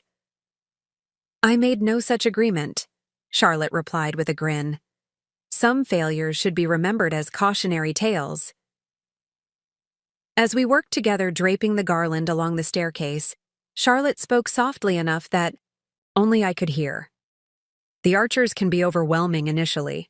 They mean well, but subtlety isn't their strong suit. If you need a breather at any point, just say you're helping me with something kitchen-related. I've established myself as the one person who can ban others from culinary spaces when necessary." The thoughtful offer touched me. "Thank you, but honestly, this is wonderful, so different from my family gatherings." She nodded, understanding. "Rem mentioned your parents excluded you from their Christmas this year. That's beyond hurtful. I'm sorry you experienced that."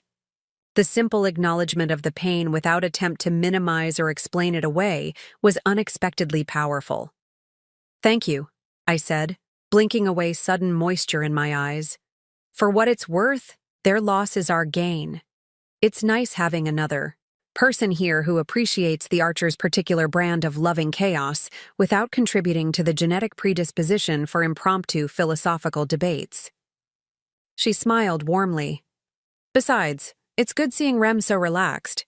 He carries too much responsibility too stoically most of the time." Her comment hinted at observations I wasn't sure how to interpret. Before I could formulate a response, Ellie approached, with craft supplies. "Aunt Charlotte, can you help me finish my ornament for the exchange tonight? I can't get the star to stay attached." "Duty calls," Charlotte said to me with a wink. Garland crisis averted for another year. The rest of the day passed in pleasant activity. After decorations were complete, Diane organized cookie decorating for anyone interested, which turned out to be everyone. The dining table became a creative battleground of colored frosting, sprinkles, and increasingly competitive designs. The annual Christmas cookie competition has no official judges or prizes, Rem explained as he meticulously outlined a snowflake. But unofficial bragging rights are fiercely defended. My mother's detailed rendition of the lodge has been undefeated for 3 years running. Until today, Jake declared, hunched protectively over his creation. I've been practicing with Tobias's Play-Doh all year. My technique has improved significantly. Diane scoffed good-naturedly. Technique without vision is merely craft, not art. My lodge captures the spirit of our gathering place, not merely its physical form. And this is why normal families just use cookie cutters and call it a day, Charlotte commented dryly, helping Ellie create a surprisingly sophisticated night sky design. I found myself genuinely enjoying the creative process, attempting a mountain landscape inspired by the view that had so captivated me that morning.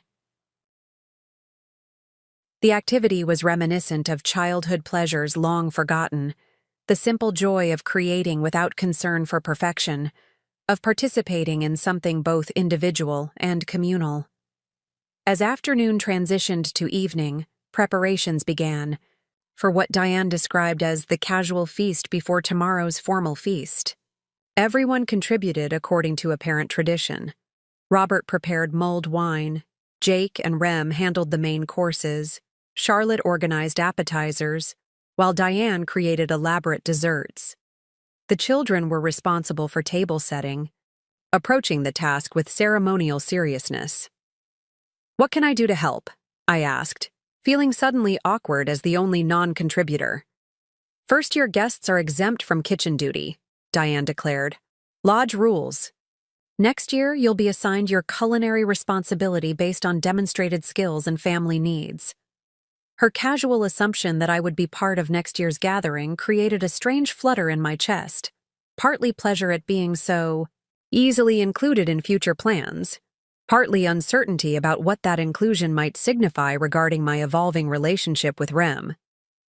"However," she continued, "if you'd like to be useful, you could help Robert with the fire pit outside. The Christmas Eve bonfire is his domain, but he always appreciates an assistant while Rem and Jake are busy with dinner preparations."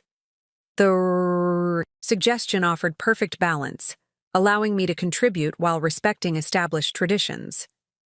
I found Robert on the back deck, arranging logs in a large stone fire pit. "Diane sent reinforcements?" he asked with a knowing smile. "She worries I'll create an inferno rather than a controlled blaze."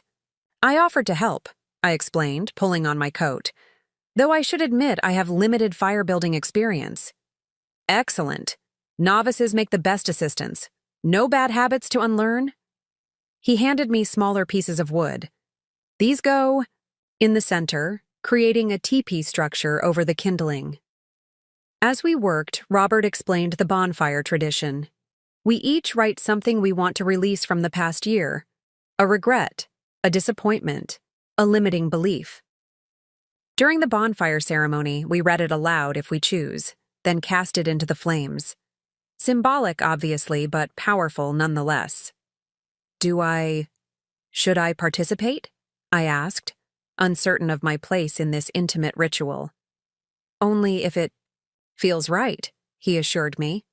"No pressure or expectation, but I suspect you might have something worth releasing into the fire after the year you've had." I nodded thoughtfully. There was indeed much I could symbolically relinquish to the flames: resentment toward James for his betrayal, anger at my family for their rejection, lingering self-doubt about my worth and lovability. The prospect of naming these burdens then, physically releasing them, held powerful appeal.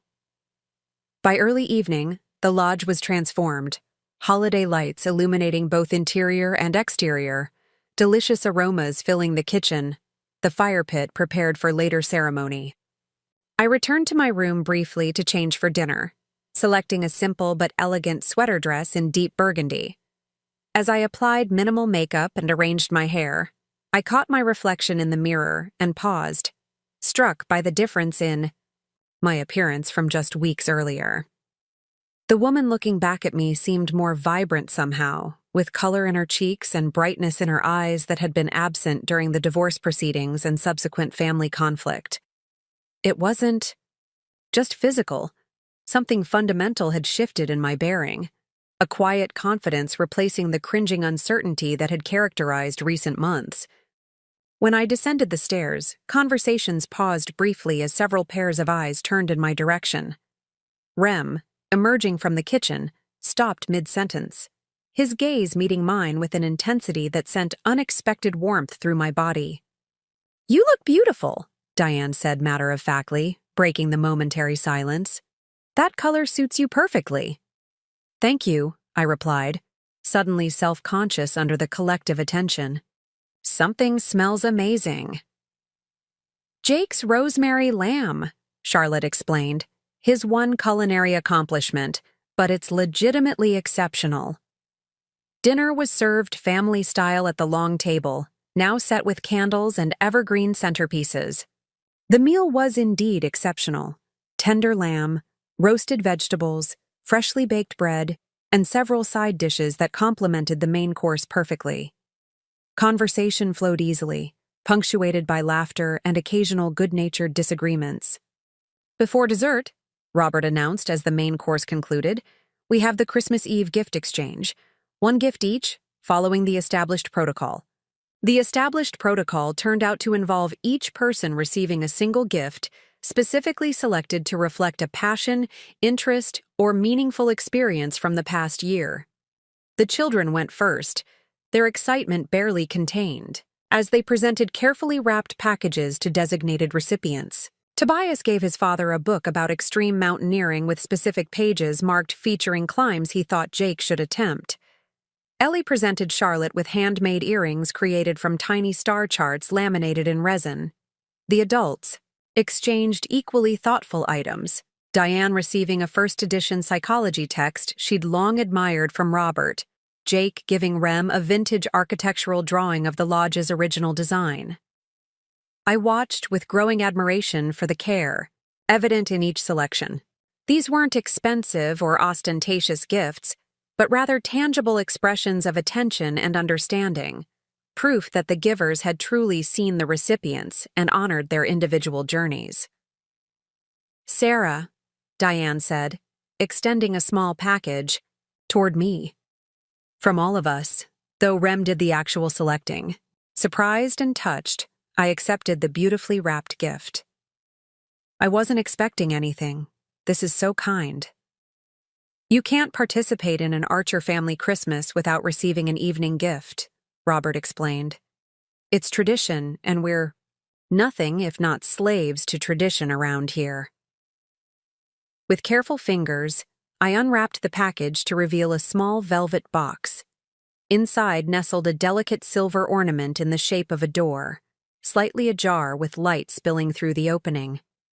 Engraved on the frame were the words, "New Beginnings, Christmas 2024. "It's beautiful," I said softly, genuinely moved by the symbolic meaning and the thoughtfulness it represented. "The ornament tradition is important in your family," Rem mentioned, Diane explained. "We wouldn't want you to miss that aspect of Christmas, though our approach is admittedly different."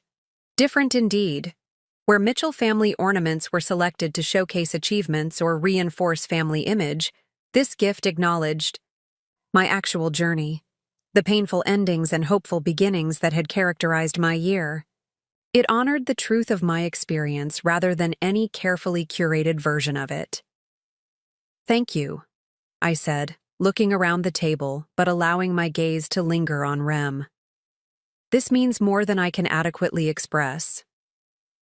After dessert, individual, chocolate soufflés that emerged from the oven with perfect timing, the family bundled in warm clothes for the bonfire ceremony. Outside, the temperature had dropped considerably, stars emerging in breathtaking clarity against the black velvet sky. Robert lit the fire with ceremonial flourish, and soon flames danced high above the stone pit, casting golden light across the gathered faces.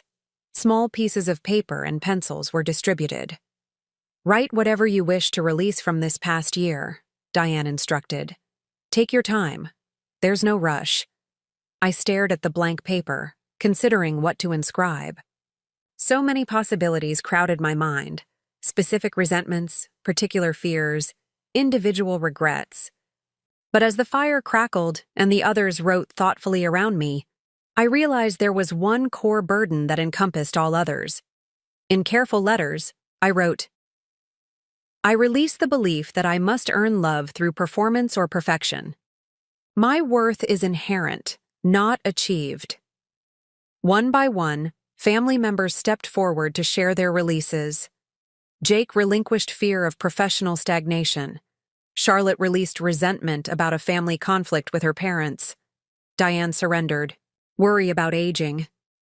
Robert released regret over a friendship he'd neglected. The children's contributions were simpler, but no less meaningful. Tobias releasing anger about a lost soccer championship. Ellie surrendering self-consciousness about her academic abilities. When Rem's turn came, he paused before speaking. I release the walls I've built between personal and professional fulfillment. They've protected me from disappointment, but also prevented deeper connection. His gaze met mine briefly across the fire, the implication of his words sending a wave of warmth through me independent of the flames. When my turn came, I read my statement with clear voice despite the emotion tightening my throat. I release the belief that I must earn love through performance or perfection. My worth is inherent, not achieved. The words seemed to hang in the cold air for a moment before I tossed the paper into the fire, watching as flames consumed the written limitation. Something shifted within me as the paper turned to ash. Not magical transformation, but the tangible beginning of genuine change, a conscious rejection of the conditional love paradigm that had shaped so much of my life. As the ceremony concluded, conversations resumed more quietly than before, the shared vulnerability creating deeper connection. Eventually, the dropping temperature drove us back inside, where Diane served hot chocolate, fortified for adults, who aren't driving anywhere, with a splash of peppermint schnapps. The evening wound down naturally, with the children finally succumbing to exhaustion despite protests about Santa's impending arrival. After helping with minimal cleanup, I found myself on the back deck again, drawn to the still glowing embers of the bonfire. Wrapped in a borrowed blanket against the cold, I watched as occasional sparks rose toward the star-filled sky. Mind some company? Rem's voice came from behind me. Not at all, I replied, shifting to make space on the wooden bench. He settled beside me, close enough that our shoulders almost touched. For several minutes we sat in comfortable silence, watching the dying fire and the brilliant stars above. Thank you for the ornament, I said finally. It's perfect. I hoped you'd like it. When Mom mentioned our gift exchange tradition, I wanted to find something meaningful rather than merely nice. You succeeded, I assured him. Though I feel somewhat guilty not having individual gifts for everyone tonight. The lodge gifts are tomorrow morning's tradition, he explained. Tonight is family-specific. No one expected reciprocation. Family-specific? The words highlighted my ambiguous position, neither outsider nor truly family, occupying some undefined middle space that felt simultaneously precarious and full of potential. Your family makes it easy to forget I've known them less than 24 hours, I observed. They have a remarkable capacity for authentic welcome. They recognize kindred spirits, Rem said simply. People who value substance over appearance, truth over comfort, connection over convention.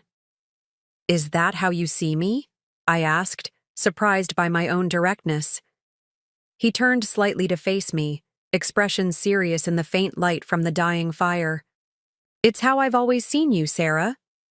From our first professional interaction, I recognized something beyond your excellent work. An integrity that wouldn't compromise for convenience. An authenticity that persisted despite pressure to conform. It's what makes you exceptional at building client relationships. And what makes you... He hesitated briefly. Valuable beyond professional contexts. The careful phrasing acknowledged the boundary we were approaching without explicitly crossing it. In the silence that followed, I felt the weight of unspoken possibilities between us. Questions about what might exist beyond our working relationship, What could develop if we allowed ourselves to explore the connection that had been building long before this Christmas interlude? I should go in, I said finally, not from discomfort, but from awareness that whatever was developing between us deserved more thoughtful exploration than a late-night conversation in near-freezing temperatures could provide. Tomorrow will be a full day from what I understand. Archer family Christmas is indeed a marathon, not a sprint, he agreed with a smile, standing and offering his hand to help me up.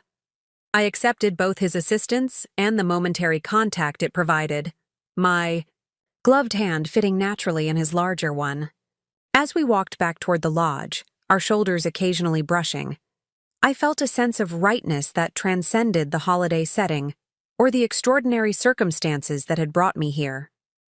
Whatever happened next, whether our connection developed beyond professional bounds or remained in this liminal space of possibility, I knew with increasing certainty that my mother's rejection had ultimately directed me toward exactly where I needed to be. Not just for Christmas, but for the next phase of my journey toward authentic selfhood and genuine connection. As we reached the door, Rem paused, his expression thoughtful in the soft glow of holiday lights. "I'm glad you're here, Sarah." "So, am I?" I replied with complete honesty. "More than I can adequately express." We entered the warmth of the lodge together, the simple exchange carrying more significance than the words alone might suggest. Tomorrow would bring Christmas Day with all its traditions and expectations, but something far more meaningful than seasonal celebration was already unfolding. A transformation neither of us had anticipated, but both were increasingly willing to embrace.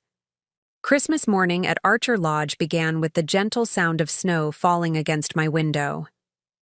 I woke slowly, disoriented momentarily by unfamiliar surroundings, before remembering where I was and why. The events of the previous day, the warm welcome, the thoughtful ornament, the bonfire ceremony, and especially the quiet conversation with Rem under the stars, felt almost dreamlike in the soft morning light. A glance at my phone showed it was just past 7. No messages from my family, which shouldn't have surprised me but still created a small pang of sadness. I pushed the feeling aside, determined not to let old patterns diminish this unexpected gift of genuine inclusion. After a quick shower, I dressed in a comfortable sweater and leggings. Diane had emphasized that Christmas morning was strictly casual, with everyone remaining in pajamas or comfortable clothes until the afternoon.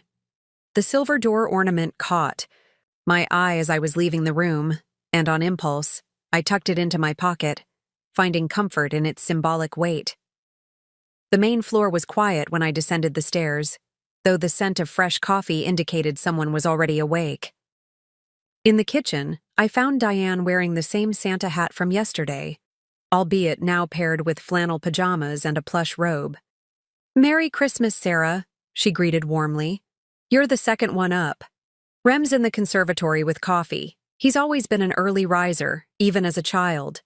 Used to drive us crazy on Christmas morning, sitting by our bed at 5 a.m., staring. Until we woke up." "Merry Christmas," I replied, accepting the mug she offered. "That's hard to imagine. Rem seems so patient now." "Oh, he grew into that quality through considerable effort," she said with a knowing smile.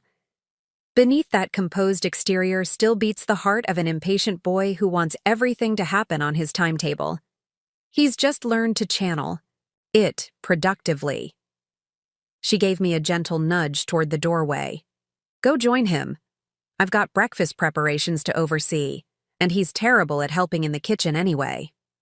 Following her suggestion, I made my way to the conservatory where Rem sat exactly as his father had the previous morning, watching the sunrise illuminate the snow-covered landscape. He turned as I entered, his smile warming me more effectively than the coffee in my hands. "Merry Christmas," he said, gesturing to the chair beside him. "Sleep well?" "Very. Merry Christmas to you, too." I settled into the indicated seat, curling, my legs beneath me. "Your mother mentioned you were notorious for early rising on Christmas." He laughed softly. She loves sharing embarrassing childhood anecdotes with guests. It's her superpower. It's sweet, I countered. Makes you human, rather than just the impressive CEO everyone at work sees. Is that how people see me? He asked, looking genuinely curious. Absolutely. You're respected, certainly, but also somewhat, I don't know, mythologized? The brilliant founder who built an exceptional company while remaining decent and ethical. It creates a certain aura. That's mildly terrifying, he admitted. I'm just trying to build something worthwhile while treating people properly. Nothing mythological about it. That combination is rare enough in business to seem almost legendary, I pointed out. Most leaders sacrifice either innovation or humanity. You've managed to maintain both. He looked slightly uncomfortable with the praise. I've made plenty of mistakes along the way. Ask Jake about the first iteration of Archer Innovations, complete disaster that nearly bankrupted me. I didn't know you had an earlier version of the company. Most people don't. When I was 28, I launched what I thought would be revolutionary educational software. Invested everything I had, convinced several friends to join me, worked 18-hour days for 2 years, and watched it collapse spectacularly when our main investor pulled out just before launch. The revelation surprised me. In the 6 years I'd worked for Rem, he'd never mentioned this earlier failure. What happened afterward? I asked. I spent 6 months redesigning everything from scratch, focusing on what had actually worked rather than what I thought should work. Started smaller, built more gradually, listened to clients rather than assuming I knew what they needed. He smiled ruefully. The standard entrepreneur's journey, spectacular failure followed by humbler success. You never mentioned this at work. It's not particularly relevant to our current operations, he said with a slight shrug, though maybe it should be. Acknowledging past failures creates space for necessary risks. Our conversation paused as the sun finally crested the mountain ridge, sending brilliant light across the pristine snow. The sight was breathtaking. Nature's own Christmas display more magnificent than any human decoration could achieve. I have something for you, Rem said after a moment, reaching beside his chair to retrieve a small package I hadn't noticed. Not part of the formal gift exchange later, just something I wanted you to have. Surprised, I accepted the simply wrapped box. I have something for you too, actually. It's upstairs with the other gifts.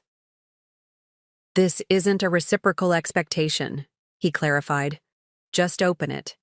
Inside the box, nestled in tissue paper, I found a leather-bound journal of exceptional quality. The cover buttery soft and the pages thick, creamy paper lined with silver.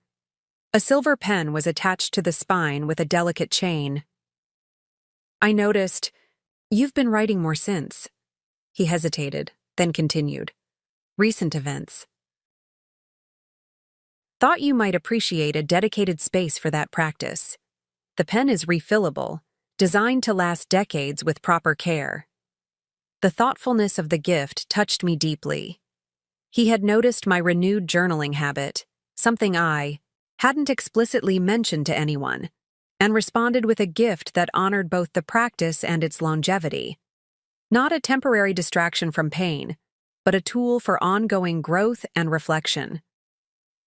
It's perfect, I said softly, running my fingers over the supple leather. Truly perfect, thank you. You're welcome. Writing has always helped me process complex situations. Figured it might serve you similarly. Before I could respond, sounds of movement from upstairs signaled the rest of the household was awakening. Rem smiled, a boyish excitement replacing his usual composed demeanor. And now the Archer family Christmas officially begins, he said, standing. Prepare yourself for orchestrated chaos. His description proved entirely accurate. Within 30 minutes, the peaceful morning transformed into joyful commotion. The children descended first, barely contained excitement propelling them toward the Christmas tree where wrapped packages awaited. Jake and Charlotte followed, carrying mugs of coffee and looking amusedly resigned to the early hour. Robert appeared last, his hair slightly disheveled but his smile welcoming. "No presents until breakfast," Diane announced firmly, directing everyone toward the dining area where an impressive spread awaited: French toast casserole, bacon, fresh fruit, and pastries arranged with artistic flair. "Mom's Christmas breakfast is non-negotiable," Rem whispered to me as we took our seats. "The one tradition that has never been modified, questioned, or abbreviated." Breakfast was consumed with unusual speed given its quality. Enthusiastic conversation focusing almost entirely on speculation about gifts and gentle teasing about past Christmas surprises, both successful and questionable. "Remember the year Dad got Mom that high-tech blender she never once used?" Jake reminisced with a grin. "It wasn't the blender that was the problem," Diane countered. "It was the implication that I should be making more smoothies at 5 a.m. before work." "In my defense," Robert said, raising his hands in mock surrender, "the sales associate assured me it was silent enough not to wake sleeping family members." "Nothing that pulverizes frozen fruit is genuinely silent," Diane retorted, though her fond expression belied any actual annoyance. Current appliance marketers' claims notwithstanding. The easy banter continued as breakfast concluded and everyone migrated to the living room, where the massive tree surrounded by wrapped gifts awaited.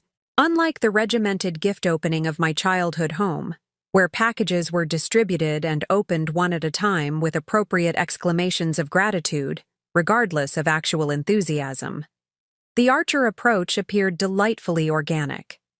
Diane and Robert settled on the large sofa, supervising the children's distribution of gifts to their recipients. Once each person had their designated pile, opening commenced simultaneously with enthusiastic commentary and frequent pauses to admire or explain particular items. My own stack was surprisingly substantial, thoughtful gifts from each family member. From Jake and Charlotte, a collection of artisanal teas and a handcrafted mug. From the children, handmade items, a painted ornament from Ellie, and a surprisingly competent wooden penholder from Tobias. From Diane and Robert, a beautiful cashmere scarf in a shade of blue that complemented my coloring perfectly. "How did you possibly have time to get all these?" I asked Diane when thanking her. "You only knew I was coming days ago." "Amazon. Prime and local shops with extended hours," she replied with a wink. "Plus, I keep a few versatile gifts on hand for unexpected situations. The scarf was intended for my sister, but she'll never know the difference." The candid admission made me laugh.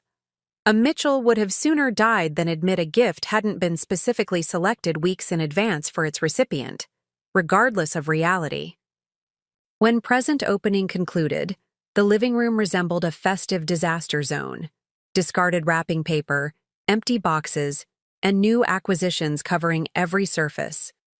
Instead of immediate cleanup, however, the family transitioned to what Robert called Christmas morning decompression, a period where everyone enjoyed their gifts, snacked on leftovers from breakfast, and relaxed in comfortable disarray.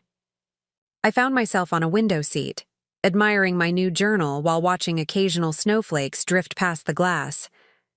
The contrast between this Christmas and what I would have experienced at my parents' home couldn't have been more stark, where Mitchell celebrations were performances of perfection, gifts selected for appearance rather than meaning, conversations carefully curated to highlight achievements, emotions managed for appropriate display.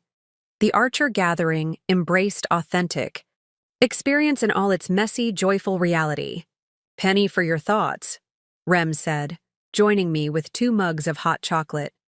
"Just appreciating the difference between this and my usual Christmas," I admitted, accepting the offered beverage. "It's like comparing a carefully staged photograph to a candid shot. Both show the same subjects, but only one captures genuine life." He nodded understanding. "I've experienced enough corporate events masquerading as celebrations to know exactly what you mean." The exhaustion of maintaining appearance at the expense of experience. Exactly. My family excels at creating Christmas cards rather than Christmas memories. Their loss, he said simply. Authenticity is always more valuable than perfection. We sat in comfortable silence, watching the snow that had begun falling more steadily. Through the window, the world transformed into a monochrome landscape of white against darker evergreens, beautiful in its stark simplicity. I hate to interrupt this peaceful moment, Rem said eventually, but I should warn you that Phase 2 of Archer Christmas is approaching. Around noon, extended family and close friends will start arriving for the afternoon gathering. It gets considerably more crowded and chaotic. How many people are coming? I asked, suddenly aware that I'd be meeting a much wider circle than anticipated. Usually around 30, he replied with a slight grimace. Aunts, uncles, cousins, friends who've become honorary family members over the years. Mom's been hosting this open house since before Jake and I were born. Do I need to prepare somehow? I wasn't sure exactly what I was asking, whether I needed different clothes, rehearsed explanations for my presence, or simply mental preparation for meeting so many strangers. Rem seemed to understand the unspoken concerns. Just be yourself. No one will question your presence or require explanation. The Archer Extended Circle operates on a simple principle. If you're here, you belong here. His reassurance calmed my anxiety, though I still excused myself to change into something slightly more presentable than my current casual attire. In my room, I selected a forest green sweater and dark jeans. Festive without being formal, appropriate for a family. Gathering without suggesting excessive effort. As I was fastening a simple silver necklace, my phone chimed with an incoming message. Expecting perhaps a delayed holiday greeting from a colleague, I was surprised to see my sister's name on the screen. The text was brief, but unexpected. Mom? Says you're in Vermont with your boss. What's really going on? Merry Christmas, BTW. The casual BTW addition to holiday wishes perfectly encapsulated Ashley's approach to our relationship. Familial connection as afterthought rather than priority. Still, the message represented more direct communication than we'd had in weeks. After consideration, I replied with simple honesty. Yes, spending Christmas with Rem Archer's family at their lodge near Stowe. They've been incredibly welcoming. Merry Christmas to you, Richard, and the family. Her response came quickly. Mom's upset. Says it's inappropriate. Dad's calming her down. No question about whether I was enjoying myself, no expression of genuine interest in my experience, just a report on our mother's disapproval. Classic Ashley, functioning as parental proxy rather than independent sister. I'm sorry she's upset, I replied after a moment. That wasn't my intention. I'm simply making the best of an unexpected situation. 3 dots appeared, disappeared, then reappeared before her next message arrived. She's convinced you're dating your boss as revenge for her disinviting you. The assumption was so wildly inaccurate yet somehow perfectly aligned with my mother's worldview that I actually laughed.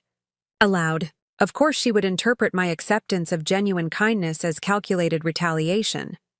It was how she herself operated, assigning strategic motivation to all human interaction. I'm not dating anyone, I replied, deciding simple facts were the best response. Rem kindly invited me to join his family when he learned I had no holiday plans. Nothing more complicated than that. Another pause, then. Mom says his family must think it's weird, you being there as his employee. My patience thinned at the continued focus on my mother's opinions rather than any genuine inquiry about my actual experience. His family has been extraordinarily welcoming, I wrote back. No one finds it weird or inappropriate. Please give everyone my love and best wishes for the holiday. I need to go now. Guests are arriving for Christmas dinner. I silenced my phone and placed it on the bedside table, determined not to let My family's limited perspective diminished the genuine joy of this unexpected Christmas experience.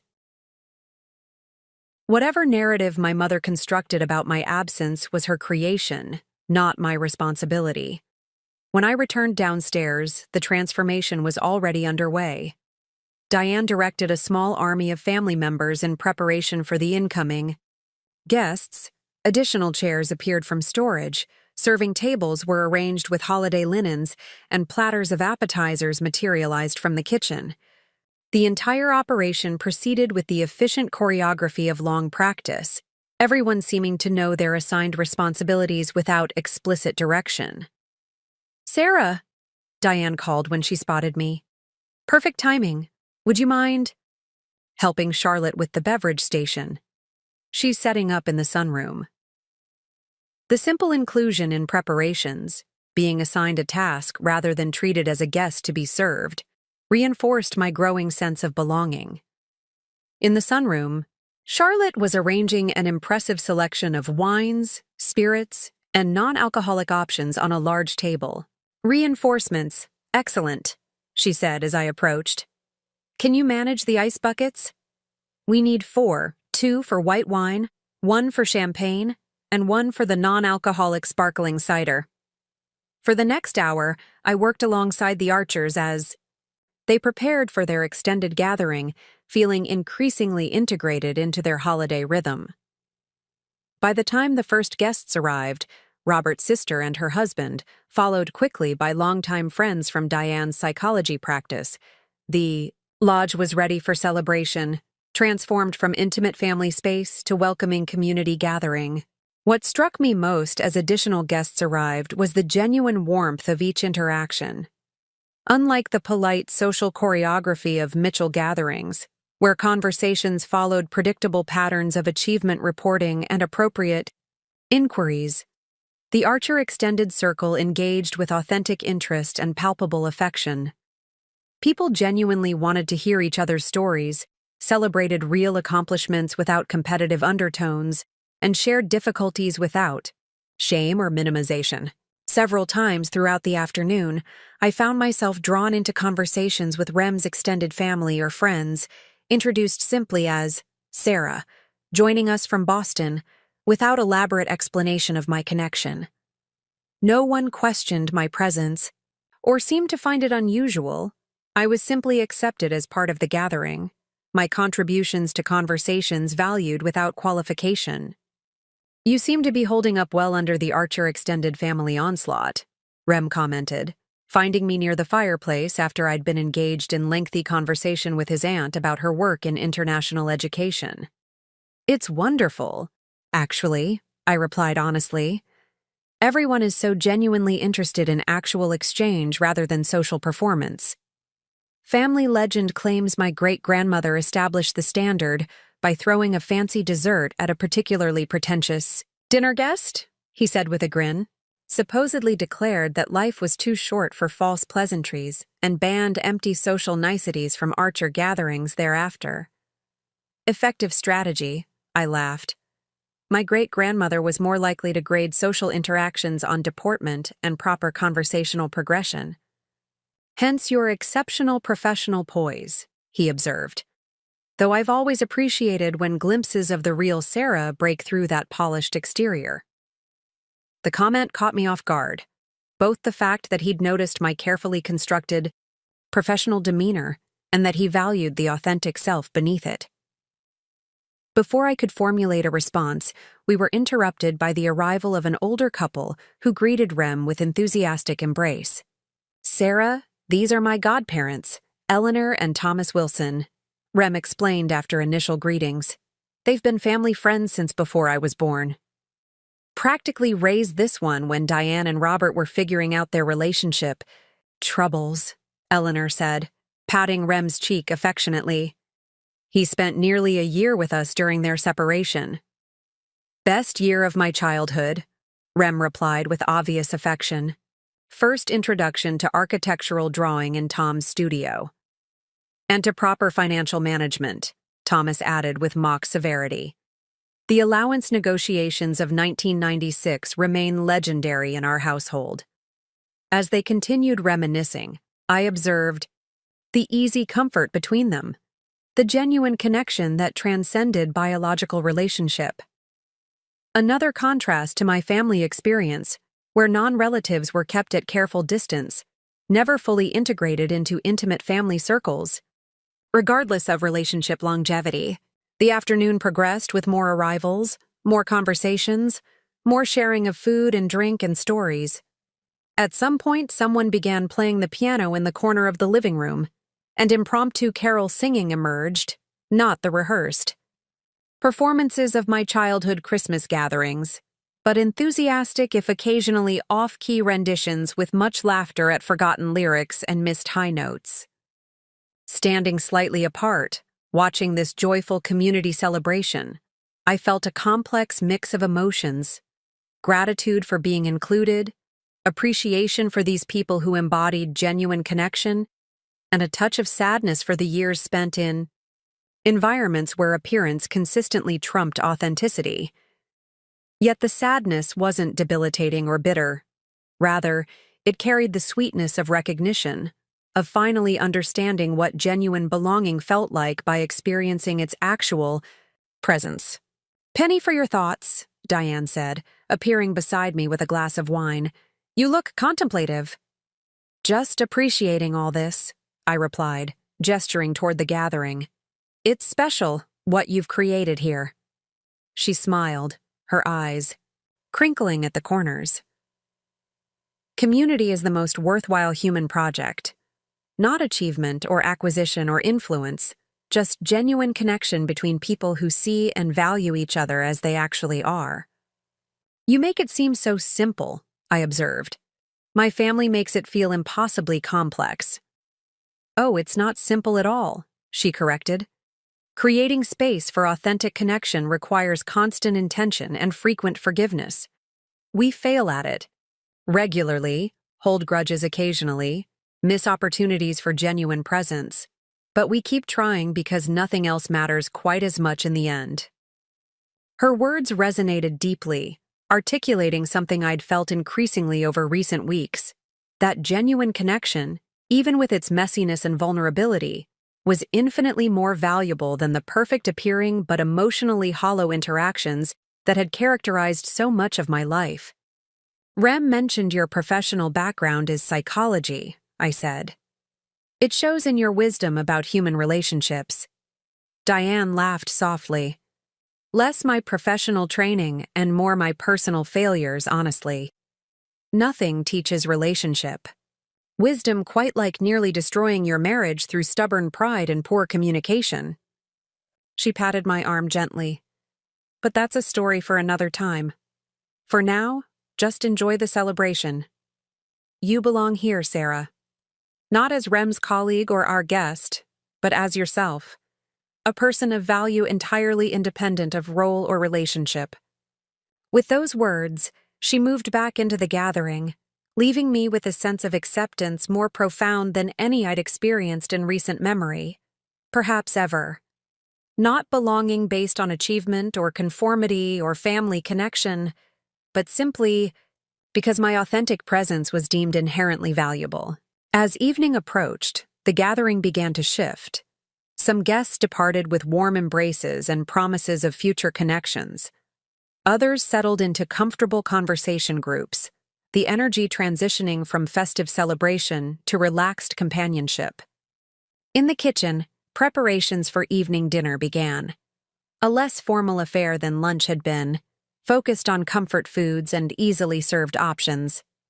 I found myself helping with simple tasks: arranging cookies on platters, refilling water pitchers, straightening abandoned napkins. The activity provided gentle purpose while allowing continued participation in the flowing conversation around me. This natural integration into the household rhythm felt significant, not being treated as guest to be served, but as participant in shared experience. At one point, I excused myself briefly, needing a moment of quiet to process the emotional fullness of the day. The conservatory, now emptied of guests who had congregated in warmer spaces as evening darkness fell, offered perfect sanctuary. I stood watching snow continue to fall outside the windows. The landscape transformed into dreamlike softness under continuous white powder. The door opened quietly behind me, and I turned to find Rem entering with 2 steaming mugs. Up next, you've got 2 more standout stories right on your screen. If this one hit the mark, you won't want to pass these up. Just click and check them out. And don't forget to subscribe and turn on the notification bell so you don't miss any upload. From us!